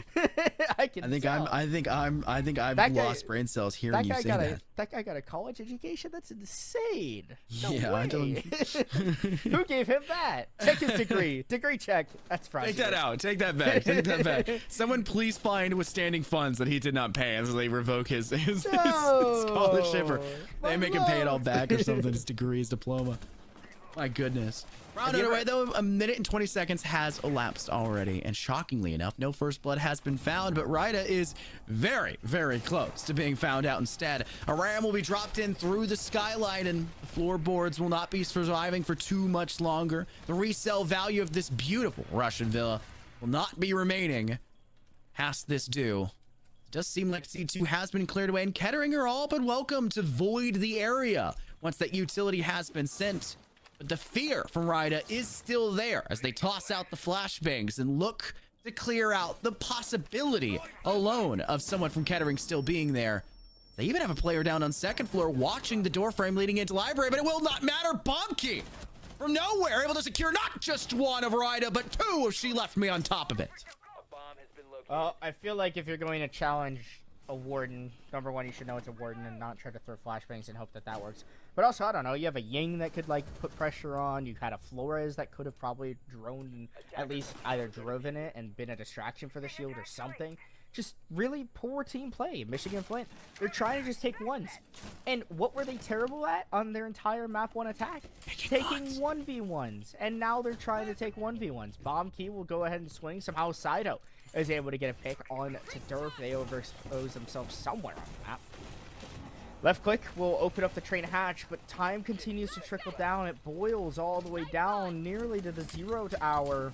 Left click will just flash their way in. They try to make the entry, but a Gumine has lodged in their leg, and now Prismo can open up this wall and easily deny the plant going down behind the bomb chassis. One good placed impact or good bullets will deny the round. Bomb Key and Chuck clean up the other couple picks, and Kettering continue on their defensive stride. It was around that Michigan-Flint all of a sudden began to turn around like we've seen so many times on their defense here on Cafe, but Kettering just end up being better in the late round as time boils down. For whatever reason, as we get later in the round, the defending team is just way, way better than the attack. Yeah, I mean, statistically, the game just feels like that, right? But it always feels like Collegiate tends to lag behind the rest of the world sometimes when it comes to the same statistics. That is not looking like the case here. Yes, I do. It shows how slow these two teams are on attack. And we had 7 rounds on map 1. We have 5 of them, and then every round so far here. So that's 14 rounds in 14 rounds of gameplay out of 16. We have had the timer be within the last 0 to 30 seconds. And for the most part, it's really been like the 0 to 20 seconds. Like, these two teams are playing super, super hard 20-second meta, even though they don't have to. And I hate the 20-second meta. Because it's stressful. It's stressful to me as a It viewer. is. It as is a stressful. play-by-play, Like, you'd think I'd love the final 20 right? seconds. Because it's just everything is the stress. pandemonium. Because how many times now have we seen the attack fail in the final 20 seconds? Way more than we've seen them succeed. There needs to be more dirty work. And by dirty, I mean spill some blood, for goodness sake. Get some kills, find success, clear some angles, work some floorboards. We're seeing that. We're just not seeing anything past it. And it's just exhausting as a player. And it's exhausting as a caster. It's got to be even more exhausting as a player to constantly be working so darn long. 3+ minutes, because you have that prep phase as well in clearing out the drone work and setting up defensively. You got to go the whole time, the whole game. And if it goes to OT, you're literally using every single second that was possible in this game. When the Goyo and Castle and Aruni and Thorn are all very helpful at stalling your opponent's push. The only thing that you could argue would be better would be like the zombie, maybe. That might even slow your opponents even more. But Kettering hasn't even needed to really bring the zombie that much because Flint have been so slow. And so they don't have to worry about changing their lineup. If they just bring a Goyo, they're already wasting over a minute of time. So in reality, they're pretty comfortable. And I would be too if I was Kettering. You just have to stay alive, play your game, and basically wait out Michigan-Flint every single round, just like they did back on Clubhouse. Nades will go out. Just a way to burn something away. Prismo will survive it, though. Though a lot of damage was dealt in the process. About 60 HP off the top. Not too big of a deal. What you're really hoping for when you toss that in that direction. Try to zone and ward them off. Thank you, Ubisoft. Bomb Key will watch the floorboards from below. The same exact angle we saw them dominate just 2 rounds prior, 3 rounds prior. This time around, it will not be allowed to go off like they had previously. They will fall, and UM-Flint will start to aggress very swiftly to try to enact and work on some of the pressure they've now created for themselves. A wide swing maybe in from Freezer. Too many players are back there in my opinion, and it's really getting punished in the process. There goes Derp and Chuck, left click and Sido. They're the players to find it. Just Matt Mac and Prismo. Is it a GG no re? It looks like it will be, as Matt Mac's the only one left needing again an ace, and it will be nowhere near to happening. That's the map. Map 3 coming up next. Mason, who would have ever guessed that this would be happening? Oh, I just wouldn't have guessed it to be so late. I thought we were going to see 7-0. No way. Poor Dan's getting blamed for that. I always blame Dan. It's random. always I'm right. Always no. Always blame the producer, because casters are never at fault, guys. Never. That is true. Even when the lobby is, we would never be wrong. Even when we're ready to start the game, the producer usually isn't. That's so true. So true. Always blame prod. Unless the prod is a really cool guy. So in this case, we're blaming prod. I'm sorry. Yeah, Dan sucks. I hate that guy. I hate that guy a lot. So he said he didn't listen to us during the break, so I'm just getting a little petty revenge for him. What? Huh? What is Twitch doing? When Flores exists? Flores and Ying, both I've not been seeing Ying. We didn't see Ying get banned last week either. On these maps? We didn't see Ying get banned at all last week in this map. Flores and Ying are just so good on this map. Oh, yes. And the fact they that should be neither the of them are bans. gone. Yes, Dokkaebi is a good ban. I think that Dokkaebi is always a good ban. And forever is a good ban. Because she's just so strong, and Ubisoft still will not nerf her, no matter what we ask for. No matter how much they see that she's strong. I don't know. Change her gun. That would basically be all it. These buffs that she had. Take away flashbangs for sure. Take away EMPs probably. You just have to make her kind of doo-doo. As a support player, because her gun's so good, and the SMG-12 is very good, and she has. Still have gone 6. I think there was a point where she had gone 6. Maybe she doesn't anymore. Doesn't matter. She still has 3 flashbangs or EMPs, which are really good. So she's just so strong. So she's a good ban off this map. Osa though on the board. Osa is also fairly strong on Cafe. Excuse me. Chalet. I'm still throwing back to the last map because I thought it was going to be over quicker than it was. Huh. That makes no sense at all. Anyway, Osa fairly strong on this map, but usually more so for that dining push that we maybe University of Michigan Flint were expecting. Instead, they swap over now to the Jackal to go for this effective roam clear. I don't know if Jackal is the best operator to try to clear off mezzanine, but I do like the Grim pick. I think Grim is an excellent operator for going for this clear because you can sit either on that main snow balcony and shoot Grims through that top mezzanine window, or you could do it from slant window, or you could do it from library window and force that player out. And basically give your team that's entering library free information on that guy. Heck, you could do it through mezzanine, right? If you want to sit behind fireplace and launch them from there, if you can get your team to breach open that office wall on mezzanine. Anything to try and close out the theoretical position of Chuck here inside of office, because you need to get over towards that short wall. And while it isn't always the best planting spot, it's the default planting spot for most teams. And you have to be very concerned about both inside dining and kitchen for, the verticality that could be used against you should the defense rotate that way, or anything there in between. It's a very solid wall in a game that specializes in soft walls that quite literally can be shot through at any point, and your life will not matter whatsoever past that. First Blood, though, does not go to Kettering. They don't get the same potential start as they had on our previous map, where they won the majority of all First Bloods. It goes completely awry. Bomb key on the Aruni, no Mark 14 available for you. You better hope that they punched out as many of the walls as was necessary in the prep phase, because you no longer have that cyborg arm to do so. And UM-Flint, or even despite the fact they get that First Blood Mason, are holding back and still really just working slowly to pincer in and suffocate the defense of Kettering. And I don't think they're doing really any suffocating just yet. It doesn't really feel like they're applying that much pressure here. Why is the ace playing entry here? I do not know why the ace is taking all this space. I mean, you have Jackal literally alive that could be taking some of the space. You have Grim, who is not as important for any sort of execute or anything that could be taking space. You have Buck! Again, also not super useful, or that could be taking this space. And even Brava, after she's hacked hands, really just becomes a straight up gunner. But unfortunately, not able to get rid of the electric claw as easily as they wanted to. So we'll use the Jackal down below, get the electric claw there, get that main wall open nice and easy. and begin to work on their final execute. They do still have to deal with Derp, though, on this half-wall position. This is going to be the tricky tide here for Michigan Flint on their attack. One nasty nitro cell where a good shot play here by Derp could spell disaster. Zach just has to prioritize this player and does a perfect job. Great information.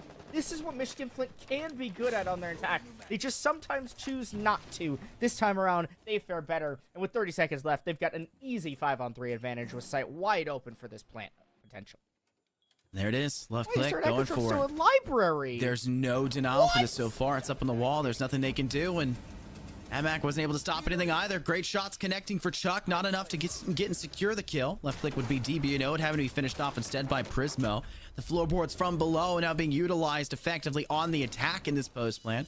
You've now switched the game on its head. What was once the defense is now on the assault. Oops. And Chuck getting dropped down to the first floor could use a great way to deal with the players lagging behind over here inside of Fireplace Hall, but they're not able to find anything. Flanked instead from over in Hall, and now you've got no time, no chance, and limited success for yourself here, Kettering, whatsoever in the totality of this round on your first round of defense. It will fall in favor of UM-Flint, a team and a set of teams that have struggled to find wins in attack. They've done it here first on Chalet. What if we see a 6-0-6-0 attacking side? I would lose my mind. I would might be the lose most my mind. Wild, most Please knock on wood. Rainbow Six Siege ever. Please knock on wood. I knocked on wood. I don't know if you heard it or not, but I did knock on the wood. Wood has been knocked, sir. Attackers need to locate Anyway, and defuse if you, if any of you did hear that knock and you looked at your door, sorry. It's like when someone plays like the Discord knocking sound. Oh yeah, soundbite in your ear. Yeah, the worst thing farther ever, away. 'cause it always Horrifying. Because I have a always window like directly next to me. And it sounds like my window's Sounds getting like knocked on because it's like someone's out the hollow. It's like a hollow knock. It's actually me. It's actually me. At It's night, horrifying. knocking on It's your window. genuinely I scary. am the one who knocks. Yes. Thank you. Thank I you. am the one who knocks. I mean, you are balding, like Heisenberg. It's close. This guy. Close. You just go full in. You don't even have to commit that much for Halloween. That is weird. We do not practice toxic masculinity. Attackers' objective is to locate a bomb and defuse it. Right? Oh, I don't practice. You perform. Very different. Very, very different. Just against you, Mason.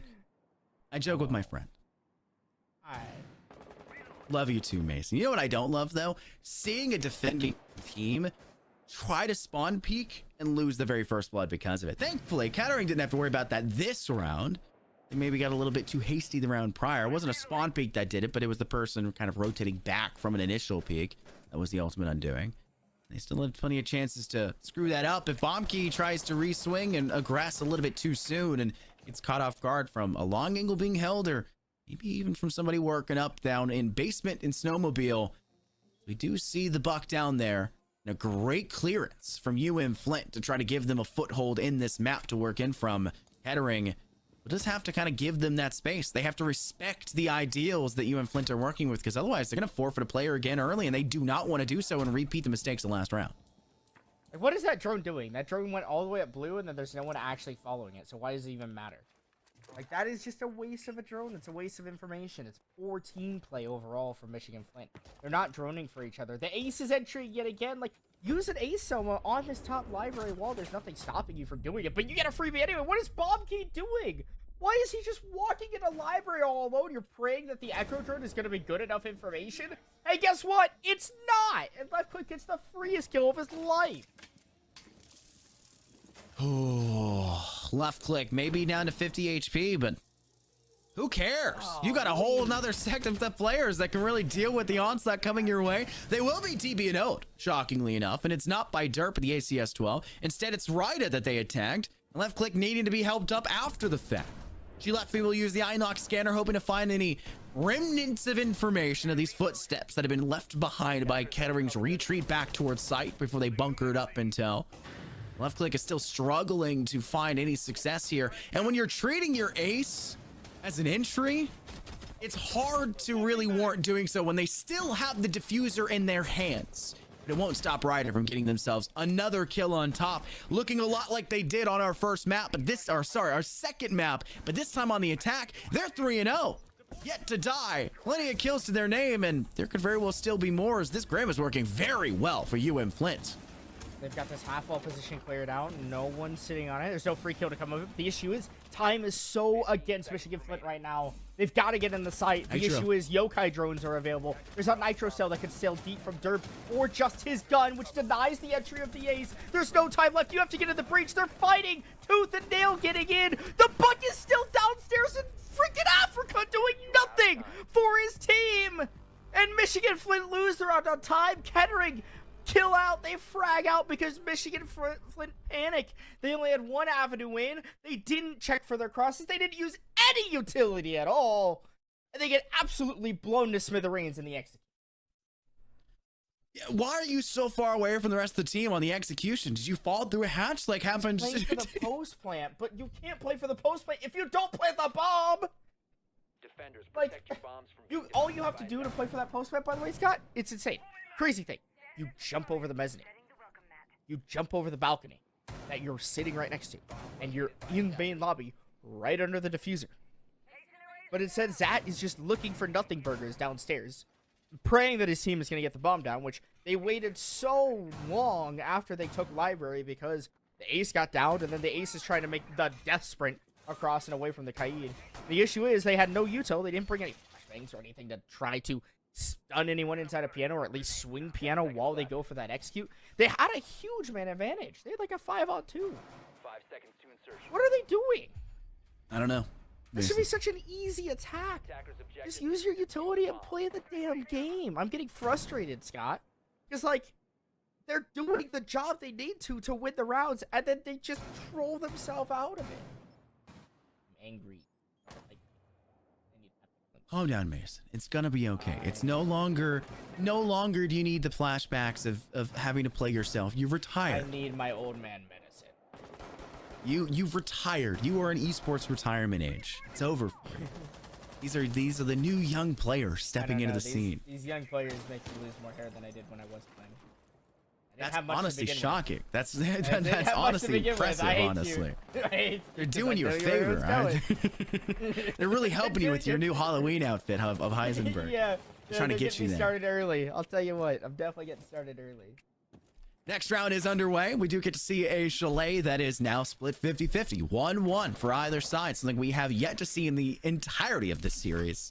It has either been a complete dominant first half, with an ending icing, cherry on top of the cake for Kettering and Mount 1, or a completely dominant first half with a couple Mars in the record and their opposing side, but still icing on the cake at the end of the day for UM-Flint on Cafe. Now we're seeing a back and forth action. I can only hope that it continues. So we're here on Chalet as long as possible. Left click, down they go. Bomb key stays up. You called it. Yang Candela fell down hatch. Doesn't flash the player it's intended for. And UM-Flint will give up first blood on your entry. You brought a Capitão to clear the guy out of the corner doing what he's doing now. Why didn't you wait for you do that before you jumped in, or just anything at all? Oh my god, it's so frustrating. It's like, oh, I'm just going to run in and try to kill this guy. Like, they're doing the right things. They understand the right things to do to be successful in the game.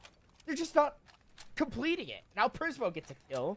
That stacks up another death against Michigan-Flint. Thankfully, Saito is somewhere on the map able to finish off Bomb Key. That is from the basement main stairs, which they have opened up. And Saito reads into the swing from Derp. All of a sudden, this round looks more attainable. And she left me. Ends up getting a kill on the Maverick. An air jab goes deep, stopping anyone from getting back into the bar stock closet. Matt from inside the site, and then someone from the bottom of blue stairs. It's the Maverick, sorry. Actually taking that engagement. They lose it to She Left Me. Last member alive is Prismo on the upper side of the blue stairs. We'll take the swing. They got a free kill on the Maverick, and now they regain top floor control. They can see this player through the hatch. Saito has no idea what is happening. They're completely lost this one. And Ryder jumps into a frost mat. No! No! Scott! No! You can't. You gotta be kidding me. You gotta be kidding me. They literally won the round, and then the guy jumps into a frost mat.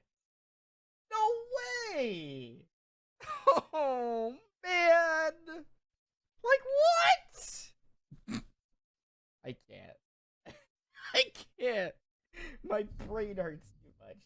Like, I gotta just stop letting you go on tangents. I think I gotta save your mental somehow and like save you from this. it's just like Because you they are literally slowly win the losing it. round. They literally win the round, and then they just like forget how to play the game. And it's both teams too. It's not just Flint. Because when Kettering's on the attack, it's the same thing. And even on the defense, sometimes Kettering, it's the same thing. Where they just like start running around like headless chickens. I've aged at least 15 years in this match already. And we've got so much more left Chalet to go. So much more. I'm enjoying this. I'm I enjoying hope you're this. enjoying my suffering. 10 seconds to insert. Chalet, always an enjoyable experience for me, no matter what happens on the map. And I think the craziest part is because I don't have that, I was a college pro mentality and have to see everything perfect. I think it's great. I love the idea of them running around with a headless chicken. It's hilarious. Now, it's wrong. There's no other way to put but it. it is wrong. There needs to be coordination. There needs to be an effort in the totalitarian idea that you have to succeed in this round. But it brings an entertainment value that I'm very much so thankful for at this point. And at the end of the day, whoever wins, wins. And they're walking away with a 2-1 record, or the other one meets even at 1-1.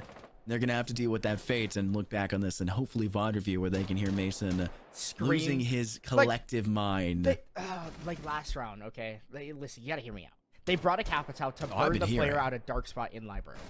But the Ying decided, we brought a Capital to deal with that guy, but I'm going to jump in and deal with that guy. And then I'm going to die trying to do that. And then I'm going to put my team at a disadvantage. And then my team's going to get the advantage back, and then we're going to get a 3v1. And then we're going to run to the site like a bunch of headless chickens. And then we're going to die because we gave 3 1v1s to the guy.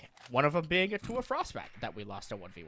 So, like, it just makes no sense. Like, they're skipping steps.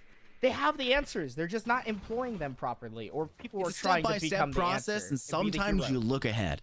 Sometimes you look ahead on the cheat sheet, right? And, It's like you have just you read ever, too far. Okay, hold on. I'm going to make a crazy analogy. You ever Alright. been building a Lego? No. And you accidentally turn 2 pages instead of 1. Instead of 1, and now you're lost as to That what is piece what's is happening. what. That Yeah. is what's happening.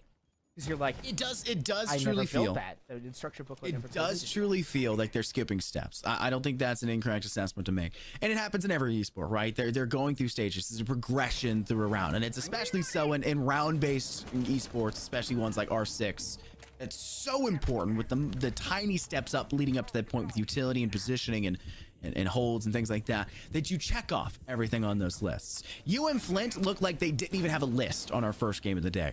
Their list was bad. It was poorly performed. They really just seemed like they were going through the motions, and the result was indicative of that. Cafe turned into something new, and now we're seeing it from both sides, I would argue, now on Chalet, after we saw Kettering go through a lot of the problems in the later half of that first half. The latter half of that first half, I should say. Now we're seeing the same problem occur for both sides now on Chalet. Kettering, though, getting the brunt of that problem child right here in this round with 2 first bloods against them. Derp and Prisma off the board with no refrag and only 30 seconds left. They're falling into the final 20 seconds again. And they've got to defend a site that Flint are really, really getting kills into. This is going to be way too difficult for Matt Mock.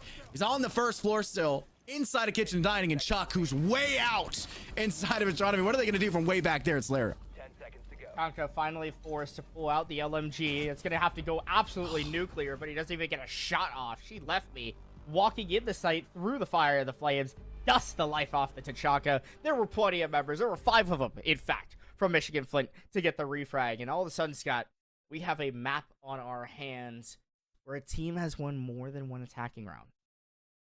And what did I say could happen? Last map. No. Yes. 1 attacking 3 rounds No. were won. No, only 1 attacking round was Kettering. won. No, they won defense. They Yeah, didn't you're win on right. attack. I'm so right.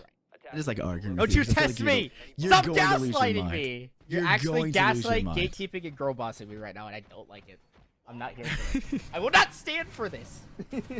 But I First did you say I'm invoking toxic masculinity and everything. Now you're saying I'm girl bossing. This is a very eventful Chalet for you right now, Mason. The peak mind games you're having to play against an employee right now, just to try to attempt to describe what has been going on ahead of us. And it can only get worse. That's the All great I'm part. It saying. can only get worse because I predict it can get better, but To go. I predict because I did say map 1 and map 2. What if they're 5 just seconds absolute left. blowouts, which they kind of were, right? no, you said 7 In their own son. And then I said 7-0s. They weren't quite that deep. Shut up, okay? I can get Sorry. most of the lottery Keep going. numbers, but not fully win the lottery. You know what I mean? I can Yeah. still win good money, right? Mhm. Not all the lottery numbers, okay? Mhm.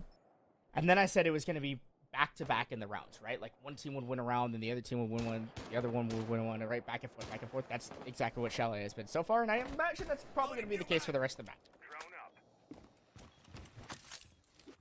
Just say, I'm kind of smart. Kind of. You do have a degree. I'm smart. You do have a degree, but I so don't- do I I, don't and know I if I don't think deserve that makes that. me intelligent. Yeah, I don't I think that was- makes me intelligent. I don't think that that's good enough reason. You at least are using your degree. There's some that at least involved in that, but Bro, sometimes they hand degrees out like McDonald's. I don't know. don't bring up McDonald's fast food. I don't know where that's supposed to go, but it does. Go. There goes Mason, bringing food into it. Oh no. He's doing it though. It's thematic. It's thematic, right? He's so used to seeing kitchen and dining, and so he's really wanting to get involved in this. That's what it is. It's thematic to the map. Kitchen dining lover. Speaking of loving things, not really loving what Kettering are opting to do. So here, it doesn't feel like they're ever putting a truly impactful hold on this mezzanine.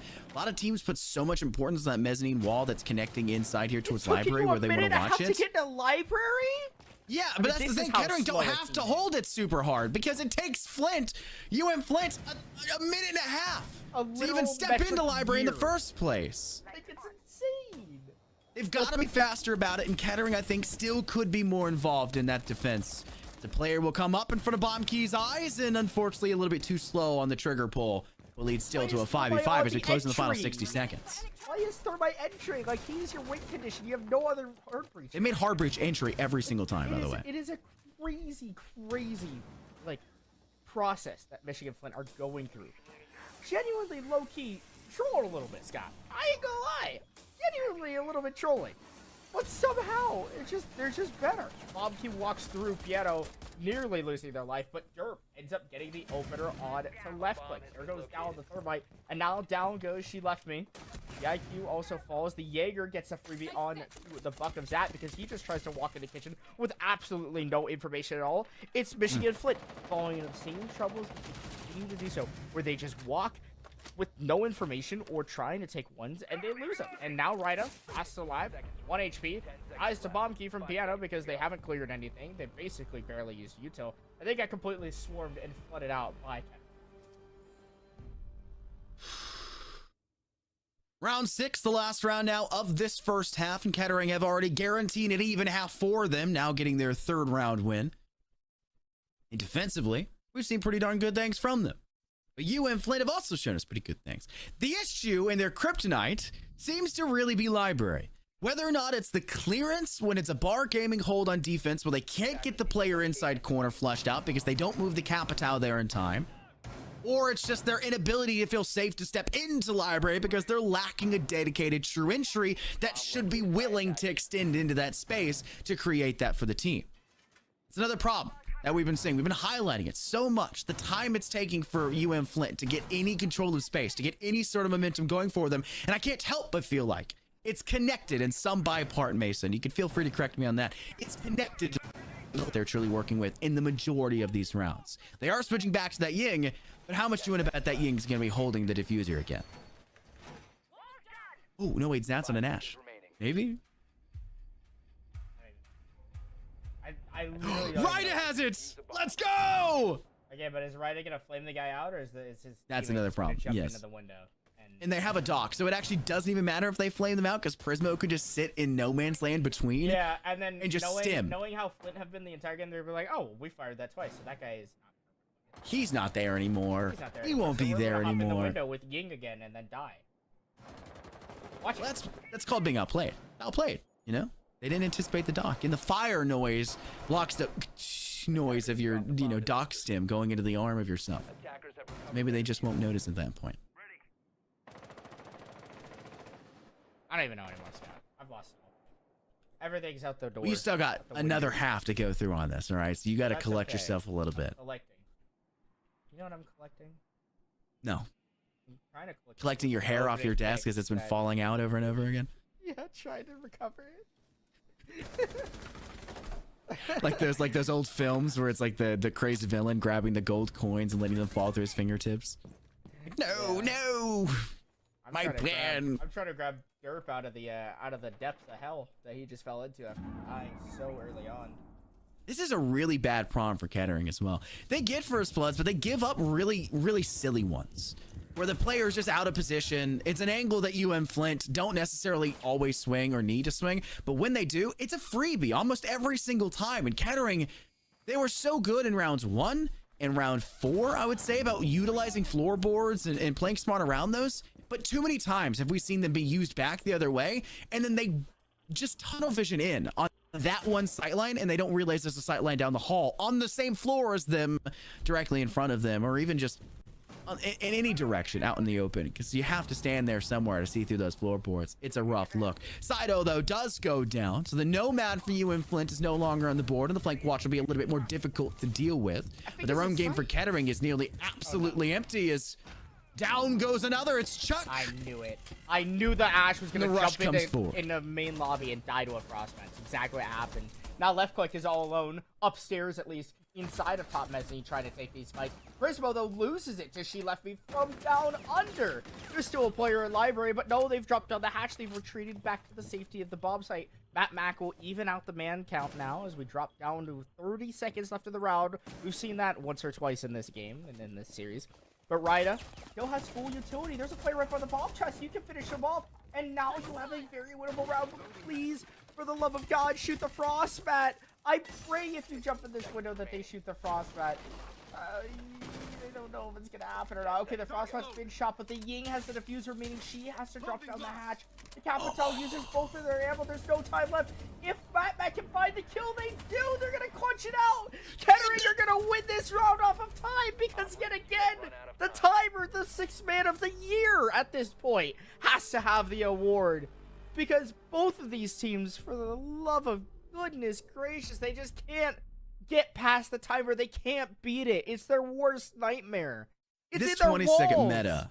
It's in their walls. 20-second meta, man. It is so... It's not, though. They're just choosing to make it. They have control. They have time. They're just choosing to go at 20 seconds. They could go at 40. They just don't. Oh, yeah, and this is the first non-6-0 half of the entire series, just FYI. Also true. Which is another really crazy statistic from our This producer. game has been like a... It is crazy. It's a great showcase. It's a great series. And it'll be the first game for Kettering that they would have, unfortunately, had to go to a third map, you know? Their first series, they went 2-0, took down Robert Morris. It was an 8-6 and a 7-5, so it wasn't the prettiest looking 2 games in the world. Would have having to go to OT, and they were close in the second as well. But they won it. They didn't need a third map, and it's the same thing for UM-Flint. They won 2-0. They didn't drop a map in the series. So where has all this come from? Where has all of this gone? It's hard to say. But Kettering, who we kind of expected, let's be brutally honest here, Kettering has a history. They have accolades. They're a very good roster. They were expected to come into this and really tear down UM-Flint effectively, and that's not been the case. Maybe it is a case of the, in-city rivalry where they just can really show up against them. Even in a year where you have college football rivalries where one team just absolutely terrible, somehow they come into a game and they take down the #1 team in the nation. You're like, where the heck did this come from? Rivalries can mean a lot. I don't know if it means all of this shenanigans, though, that we've been seeing in this entire series. But we'll have to see how that goes on. Kettering, with a positive first half, now transition onto the attack. And they're doing one of the only things we had not seen UM-Flint do on their attack, actually apply pressure from the north side of the map. Prismo has hopped in to West Main and gets a huge heaping amount of damage thrown at them, and now they have no drones or information on the player inside the kitchen and swing into it. They die. Drone. Poor information, like we've seen from Kettering before on their attacks. Sometimes their drone information They were really is great, good on map 1. and sometimes it's just absolutely terrible nothing burgers. And that time around it was pretty bad. So Ryda gets away with a free kill. And now Bombkey will try to recover, try to find a pick back for his team. The issue is he's no teammates helping him. They're just sitting outside the window watching them walk in one by one. Like, what are they playing? Are they playing Hero? Right? The game mode where you just have one person at a time jump into the building and try to ace clutch or ace and win the round and no one else has to do anything? It's like crap you do in casual. And it feels like Kettering's doing that on their attacks here in this game, and they're getting dusted by Michigan-Flint. Every player that jumps in the building loses their life almost instantly. And it is just beyond frustrating for the players trying to play the entry, trying to take space, who just have no help in doing so. UM-Flint was the team that would step into no man's land without much drone work, or they'd send a drone in for themselves, which I'm sorry to break it to you, this isn't an initiator in Valorant. You can't entry in for yourself with drone work for information. You need somebody else there for it to do it for you. And now it's turned into Kettering running into the same exact problem, where they are trying to drone in themselves or just have a total lack of the drone, like Prismo on that initial entry. Where is the team droning things out for you that you did so darn well on the first map of the day here in Clubhouse? I don't know. And it doesn't matter. You've got to make a recovery somehow, and though round 7 seems like it could be already lost, doesn't necessarily mean that it is. 20 seconds are left. You have the option of swinging in quickly in through Wine Cellar. Sido has good control over here, back behind Shield in the very back corner. Yeah, with hatch control from She Left Me.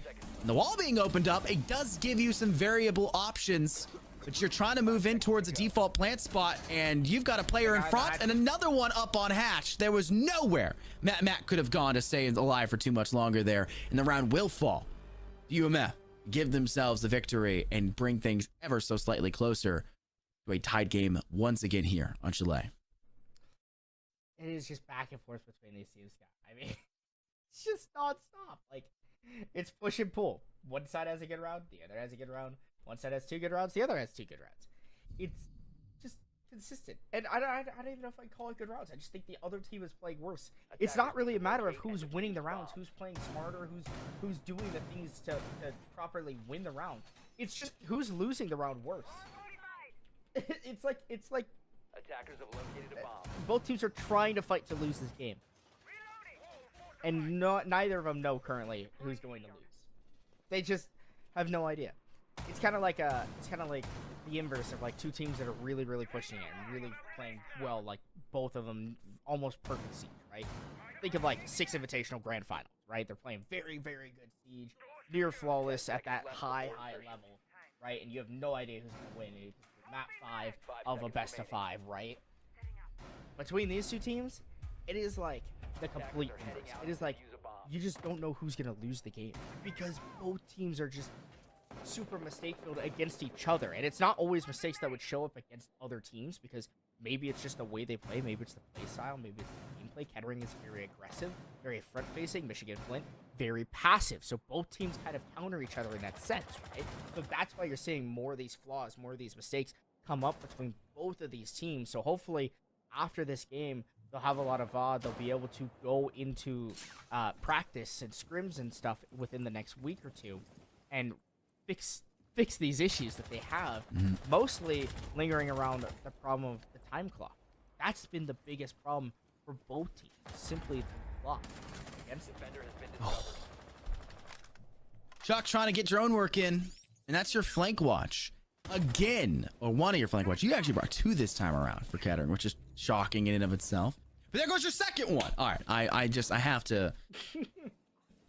They lost Prismo so early the previous round, and they were very stressed the remainder of it, which is another reason maybe why we're seeing them fall into the final 20 seconds. They're just having to waste so much time constantly checking their corners that there's not somebody running up behind them. But it doesn't matter anyways. You bring 2, and none of them lasted past the first 60 seconds, and neither will Derp. Very swiftly afterwards was Zat. With just now 2 remaining for Kettering, Matt, Mac, and Bumkey have to pray that they can get 5 kills between the 2 of them, and they still haven't even looked at the first floor, which is where the actual bomb sashes are. I'm not gonna lie, I thought that site was like master or dining. I just didn't pay enough attention because the defensive setup was so heavy over on this side of the map.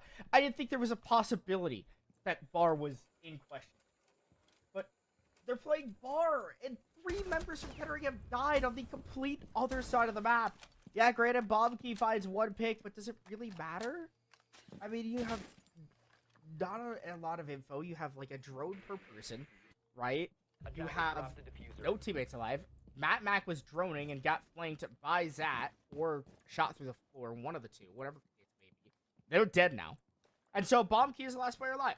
And they've got 40 seconds to essentially do anything, and that's because they didn't shoot the solar cam when they entered the window. So it was either a free floor bang, or that player walked up the solar stairs, tapped the Habana in the back of the head, and dropped down the hatch and ran away like nothing ever happened. Regardless, really, really poor, struggling attacks. I mean, incredibly struggling out of the side of Kettering. They're just not working together as a team. They're not using utility at all. They're just funneling in the building one by one and losing their engagements one by one. Just like they did on Cafe on their attacks. Oh. Kettering. Another timeout to be called. And a lot like the timeout we saw in in our second map of the day on Cafe that Kettering had called. We have to hope that the same thing won't occur. The timeout came, and then they lost the next round flawless against them. And then the round after that, nearly flawless against them, where they looked worse after that timeout, which should not be the case.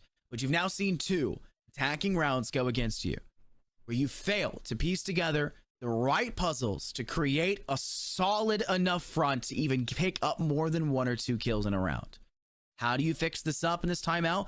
Mason, it comes down to drone work. It comes down to information. R6 is one of the few games where the single best piece of utility in the entire game, bar none, SS tier, everything else can sit in F. That's how wide the difference is.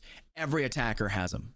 2 of them in the pocket, unless you're Twitch, which I guess, there's, a bit of a difference there, but it's your drones. You have them, you got to use them, and you got to use them right, because otherwise you're just throwing gold into a fountain and saying, I'm making a wish, when you could have tossed a quarter instead. You're going too far for little to no reward and praying that something happens. We need to see the drone work follow through. We need to see a drone in front of the intro. We need to see one following up behind the intro. We need to see more people willing to work together in tandem instead of playing a singles individual game. This isn't tennis. You got to work with a partner. In this case, you have 4 others around you trying to help you out. Yeah, I couldn't say it much better. I mean, you're pretty much, which is rare. Thank you. Usually you're a bonehead. Haha. Right in there. Nope.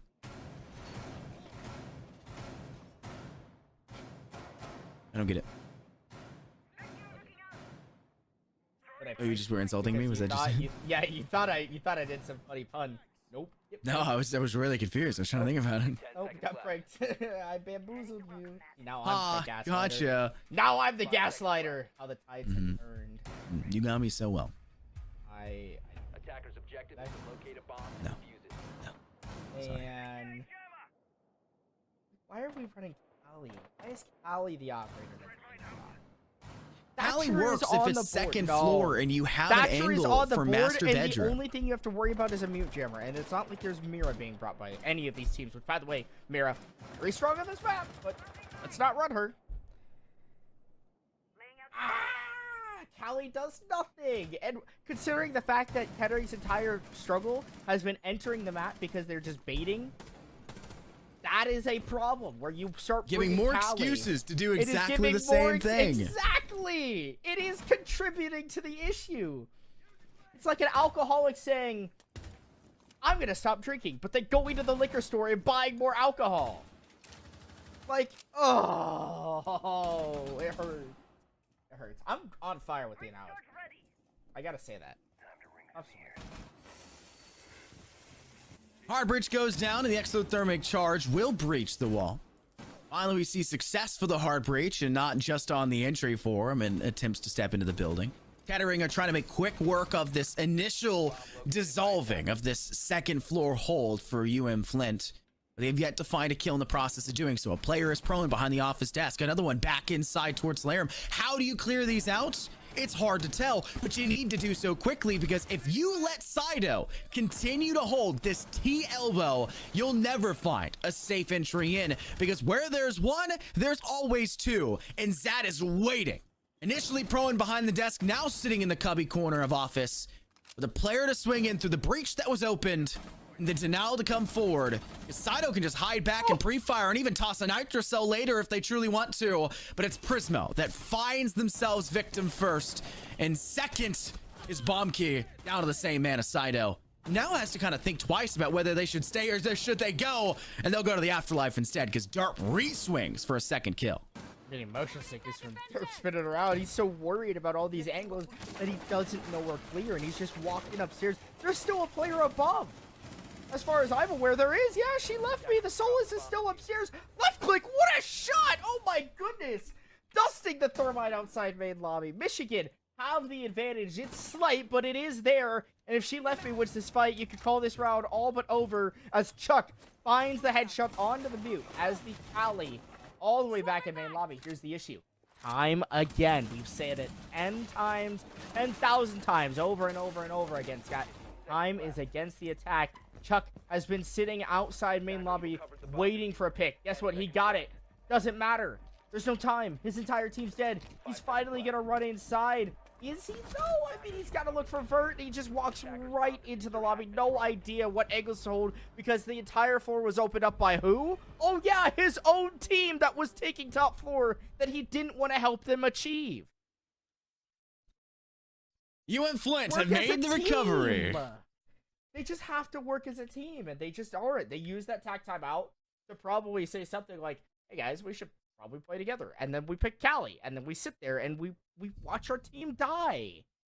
And it's an issue of not just the Chalet. I'm not just putting all the blame onto the Chalet player that was last alive, although I just think Chalet is not the operator to be bringing. Chuck, please stop playing Chalet. But it's just the supportive side. The lack of drones, the lack of information. The entries don't have anything to work off of. That's why they're getting pre-fired. And also, when they do try to work off of something, then the entries themselves are at fault to blame because either A, they lose the engagement, or B, they don't have utility. Or they don't use their utility properly to effectively insert themselves. 10 seconds left. We got a basement now. And maybe an adjustment to be made by Kettering. I hope so. I really hope so. Chalet in basement, by the way. They looked so good on the top floor. They looked so good on the top floor. Hey, guess what? There's no wall denial. Not one thing of wall denial. The only thing that can deny the wall is an impact grenade from She Left Me, and that's only one wall panel on Snowmobile. That can be denied. And She Left Me is in kitchen, so that guy's not going to be impacted. So why did they bring a Chalet? You have Ash to get rid of the mirrors. Oh, because they're guessing that there's wall denial. They don't even actually know. They didn't drone out for the operators. Drones are all outside and not actually looking for anything. You have to know what your opponents are playing to be able to properly and appropriately make the adjustments. And they're just not. A glass would have done you. A glass would have done you so much more good in this scenario outside. And you could have opted for a different way to clear out that hard breach now on your team, because it's not like there isn't utility available that can do that. Even just nades, outside a corner, kind of fragment it off, get rid of the util that's there to deny, or properly snuff out the operators in sight and work with it. It does at least get you to break down the mirror window, so it's less of a concern. The total effectiveness is much less than it could have been. The Chalet just isn't bringing a whole lot to the roster when you could have had those smoke canisters and already been into a plant. We've been struggling as a team. Wholly so. To get a plant down that's not in the final 10 seconds, or even get it down in general as you run out of time and your last person has to try to stick the diffuser with two people barreling down upon them. Class would have been a smarter choice. But then, at the same time, I just think they really want to go this top-down approach. Derp loves the idea of this ram. This ram has now been attempted from Kettering and from UM-Flint. It was used on Cafe, and it's good. But you don't need this third floor down approach into basement right now when you already had full control over a snowmobile and you had broken the mirror window, denying most of that totalitarian space that was under control for UM-Flint defense. And the Oryx got away. So Bombkey has been looking for basically a ghost now. And that Oryx has wasted 2 minutes of the attacker's time. And if UM-Flint play this smart, play their cards right, they just leave. They just stop. They get away if they're able to. It looks like She Left Me, though, has been stuck inside a kitchen. But they're going to continue to waste more and more time. If they look up at the hatch, there's a player right above them. And there's also still players rather close. The Jackal finally swings. Bombkey gets that opening pick. Prismo also takes down Zat, so the roam clear is effective. But there's only 30 seconds left. And Scott, say it with me. What has always affected the teams? The timer. Close enough. 6 man on the field for the defense that's panning out. Unfortunately, UM-Flint not getting the kills they would like at this point in time. Down goes Matt. Chuck's been DBing out, but it's still effective 2v3. Make it a 2v2 with Let Click with the Vector. 1v2 with Bombkey now all alone. You had 40 seconds left. You had a 4v2, and you've now tossed that out the window, and Kettering will, in fact, lose yet another round in a row to UM-Flint here on Chalet. Victim to Father Time. Maybe make a call to a referee. Try to dispute something. 6 people on the field for UM-Flint, but you had the same man on your defense and couldn't find the same success they had, as we're now sitting match point, series point, 6-4, one possible round away from a huge recovery of a team getting routed 7-0 on their map pick to winning it all here. I mean, Michigan-Flint looked completely different than map. I forget that map won't even happen. Attackers need to Scott, locate. I'm not gonna lie. That map flew by so fast. I don't even remember it happening. I only remember. You've also been slowly losing your mind over and over again, though. Descending into madness. Yeah, that is definitely been happening. But oh, it's like it took them 2.5 minutes to barely clear dining and kitchen, and then literally, as I was saying, I spoke it into existence. Not even a caster curse, just straight up a facts curse. Like, not fact, straight fact. I'm just saying, it was straight fact. Like, time was against them, and they all panicked, and they all just ran into sight, and all took ones, and they all lost them. Only one 1v1 was actually won in that entire engagement, and that was the very beginning of them taking the site, where the Ram decided to drop the hatch on her own, who then immediately got refragged, and then there's no trade to come for that trade, right? So now Michigan-Flint bring back a man disadvantage. They do it again. Do it again. Again. Again. And it is just like, why? Why? I don't understand. They're doing the right things, but they're so slow. They just have to speed it up. Both teams. Feedback. And you go back and watch this VOD later on. Speed up your attacks. Just a little bit more help for both sides. This has been such a crazy broadcast so far that half of this I can almost just like willingly zone you out and know that you'll still be going in on them about something. That's just what it's been. That's what the mindset is of an ex-player trying to watch this. And, you know, they got a VOD review. They have to. I mean, that's just the name of the game. And I don't want it to be like that. I hate games that I like have to grill teams, but it's just such simple things that these teams are very capable of doing because I've seen them perform it at a high level before. But it's like they forgot to put the. Oh my god! What? Okay, what was that? This has happened. No, where has this been all game? I mean, that's insane. That's insane that you got the kill. And now Matt gets a kill. All of a sudden, Kettering looking like they're wanting to stay in this match, but their issue the entire time, Scott, on Cafe and here on Chalet, has been failing to close out the rounds on attack, failing to finish as the team that they started in the round. Can they do it for once and for all? And we'll have to tell. Time is quickly running out for the defense of UM-Flint to try to make a recovery. It was that trying to go for something off towards hallway, towards kitchen hall. Unfortunately, not able to find anything going their way. And though Derp gets away with it, or sorry, though Ryda gets away with it, Derp punishes. And it leaves just She Left Me in a 1v4 with Derp planting the diffuser. And they were completely swarmed, trapped over there in hall. It will be, in fact, a round 1 for Kettering, and they will deny the possibility of just closing out this game just yet. And one more chance to tie things up and lead us into OT, which would be exactly what we were expecting to see: a 7-0 start, a near 7-0 second map, or a 7-0 second map as we were joking about and thankfully didn't see, and then a full OT third map where we've basically seen every single possible second of every round in all 3 of these maps. If Kettering decide to play this next round just like they did that last one, then we absolutely can see it. Because that is what I've been wanting to see out of either of these teams for the last 3 maps now. And finally, Kettering, they isolate each opponent. They work each opponent 1-on-1, right? But they work them as a team overall together. The trade on the guy in the mirror closet towards the end where the Habana hops in the window and yeah, they die, and it was probably a dumb idea to hop in that window considering the mirror wasn't actually fully opened yet. But the refrag was immediately there, so I can't be mad at it. I can't be angry. It was a good trade. It was good team play. And if Kettering can do that again, we'll find ourselves in overtime. It's that simple. Look, Happy Klimpse is back. We like Happy. Right, Scott? Do we like Happy Klimpse? Like You're implying that I like any Klimpse here. So, all right. But we brought the Chalet instead, who's okay. Yeah, game's over. Happy Klimpse is gone. They didn't bring Chalet. Mad one Klimpse is attacking back. round. They win it, and then they bring it back. And then they bring the Chalet. And what's gonna happen? She's probably gonna be outside doing nothing for her team. At the very least, we can say that Chuck Kettering is aren't doing using stuff. their hard breach So as an helpful. entry. At least we can say that That is Kettering aren't using their hard breach as an entry, which they're is not better than what absolute UM-Flint were doing. Mad. Yes, that was. I don't have the nuts as a Thermite player, as a hard breach player, which I did play hard breach for quite a while.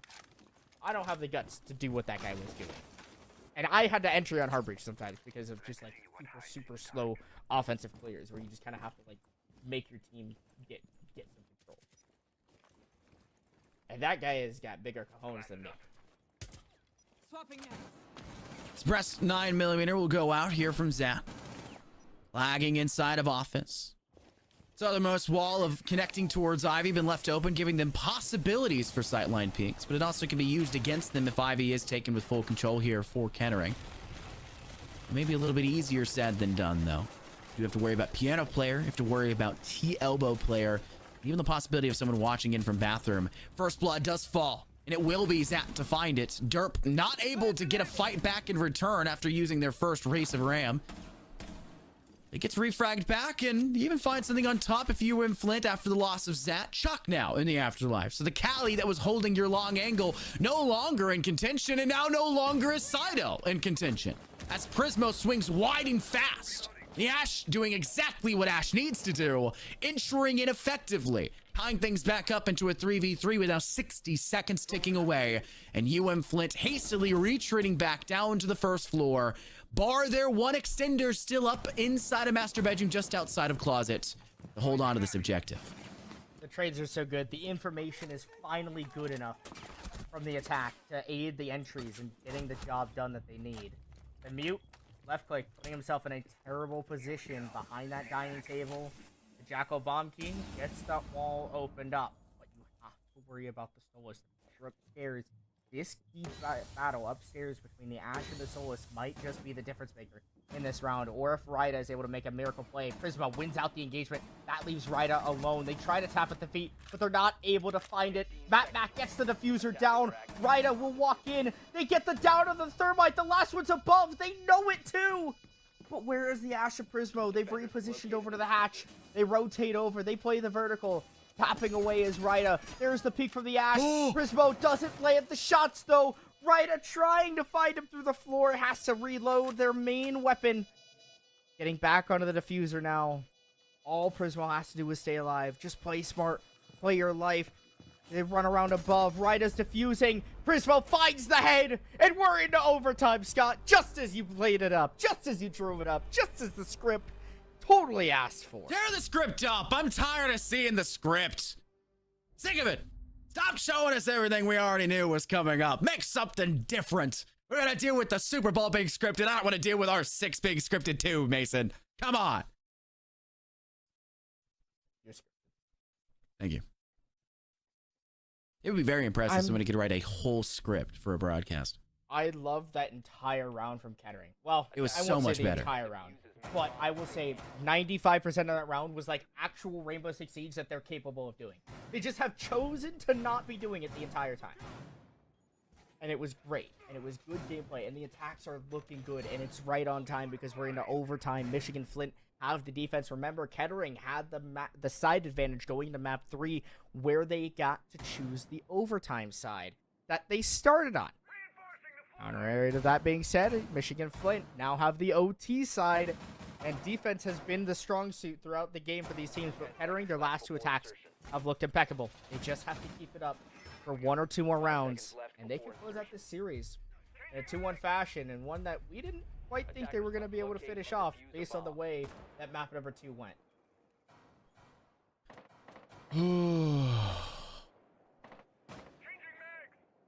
Kettering back in the attack. And with how well they have been doing in the second half, you have to have high hopes for it. But back down to the basement where Okali means Mason happy. And that's where I think the biggest and most important piece of the puzzle will lie. As long as Mason is happy, we're all happy, right? Yes. Happy Mason, good. 30 seconds have elapsed, though, and it looks like a top-down approach from Kettering will come forward. One player up on the defense for UM-Flint off towards office. They're checking out Ivy Hall for the time being. It will likely fall back and try to work in from that eastern entrance and go down the stairwell back towards basement side.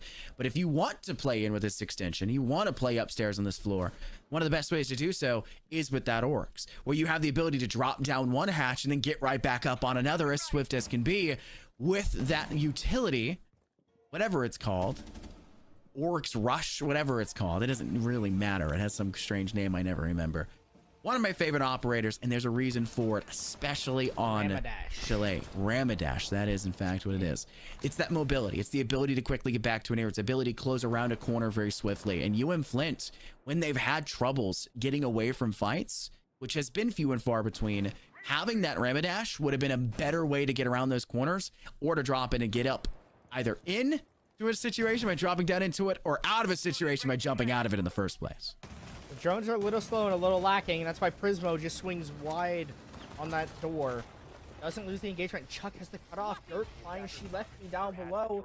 That is huge, but Ryda still doing the job that they need to get done.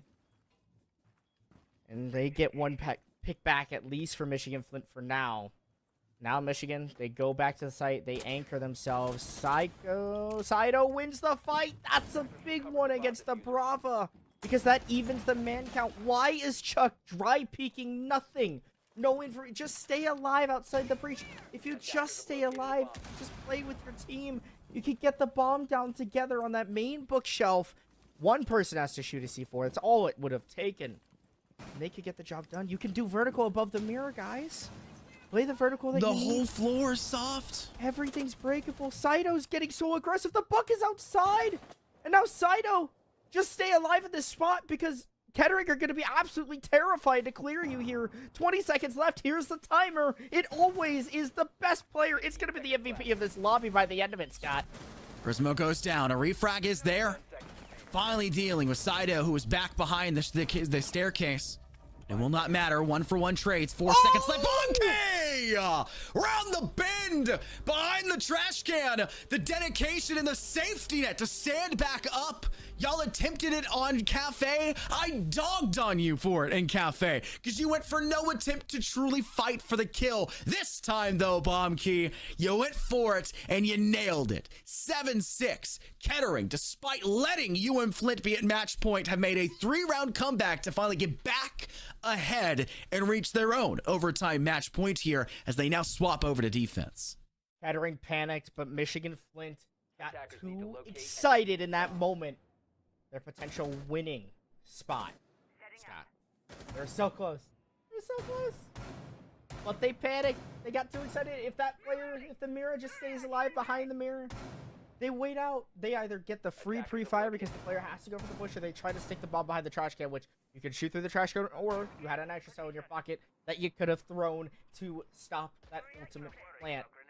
And instead, a poor decision was made, and now you have to go win an attack, which Michigan Flint has not been very good at, but if they're able to, they could potentially do it. They were able to do it a couple times in their attacking half, 2 to be exact. They just need to do it a couple more times. And here on the defense for Kettering, they are feeling rather comfortable, as they should. They should be rather enjoying the spot that they're currently in and placed through. Ying on the board, Capital, Buck, Nomad, and Jackal. Those have to be the operators that Michigan Flint can get the job done. They're going for a full roam clear. They've got to do it together. They've got to be efficient. And they have to find Chuck ratting down in the basement. Do they know about this Jaeger? This is a crucial opening pick that they could find for free because Chuck has no avenue to leave. He has no safety net. He's stuck in this corner. He is a dead man. Drone still working through. She left me, has not checked back there. That does not spell a great look. But it doesn't seem like UM-Flint will opt to step in through that doorway in the first place, and that may buy them enough time, but the basement is still being cleared, and she left me is looking for it. Are there going to be footprints? I don't think there will be. I think they've been there for too long. It's been 60 seconds since they even last moved. the terrible droning that Michigan Flint has had the entire time might just bite him in the rear. Bomb key just barely getting to top Ivy, but has been downed. Prismo will have to try to find an angle. Press his teammate. They do. So at least bomb key is brought back up. Full HP. There it is. Chuck finds the kill. And the Jackal was waiting for him, but Chuck ends up better in the engagement. And now the pressure settles in against Michigan Flint. We gave Chuck a lot of flack for that Chalet play on the attack. But that's a huge impact play here on the defense. Zat has just walked into Ivy. There's no one on the blue stairs at all. How is the Buck allowed to get here? This is Why an apex there no position. You can't protection? give up. You can't give that up, Kettering, but it's still, how are you being rewarded? Rewarded for giving up one of the most solid positions in the entire map. You'll swing the staircase, get your frag, and fall back. And a second one! Sido! What is going on? Prismo giving a freebie back, and it's a 1v4! Ryda's DBNO to Russian from Derp will not be warranted. Ryda will be picked back up. But it's still that man disadvantage with limited to no utility left to work with. Nothing in the Capital's pockets. Toss out the EMP. Burn away. Nope, they use a drone for it. Burn away the Surya Gate, I guess. Well, they don't use their drones Use a anyway, so it Candela. doesn't matter. They weren't using the drone anyways, let's be honest. Yeah. The right is up inside a library. They know that someone's there. Prismo, they're inside! Right next door! Ryda waiting for the Candela to detonate. Will drop through quickly after the fact, but left click went in too soon.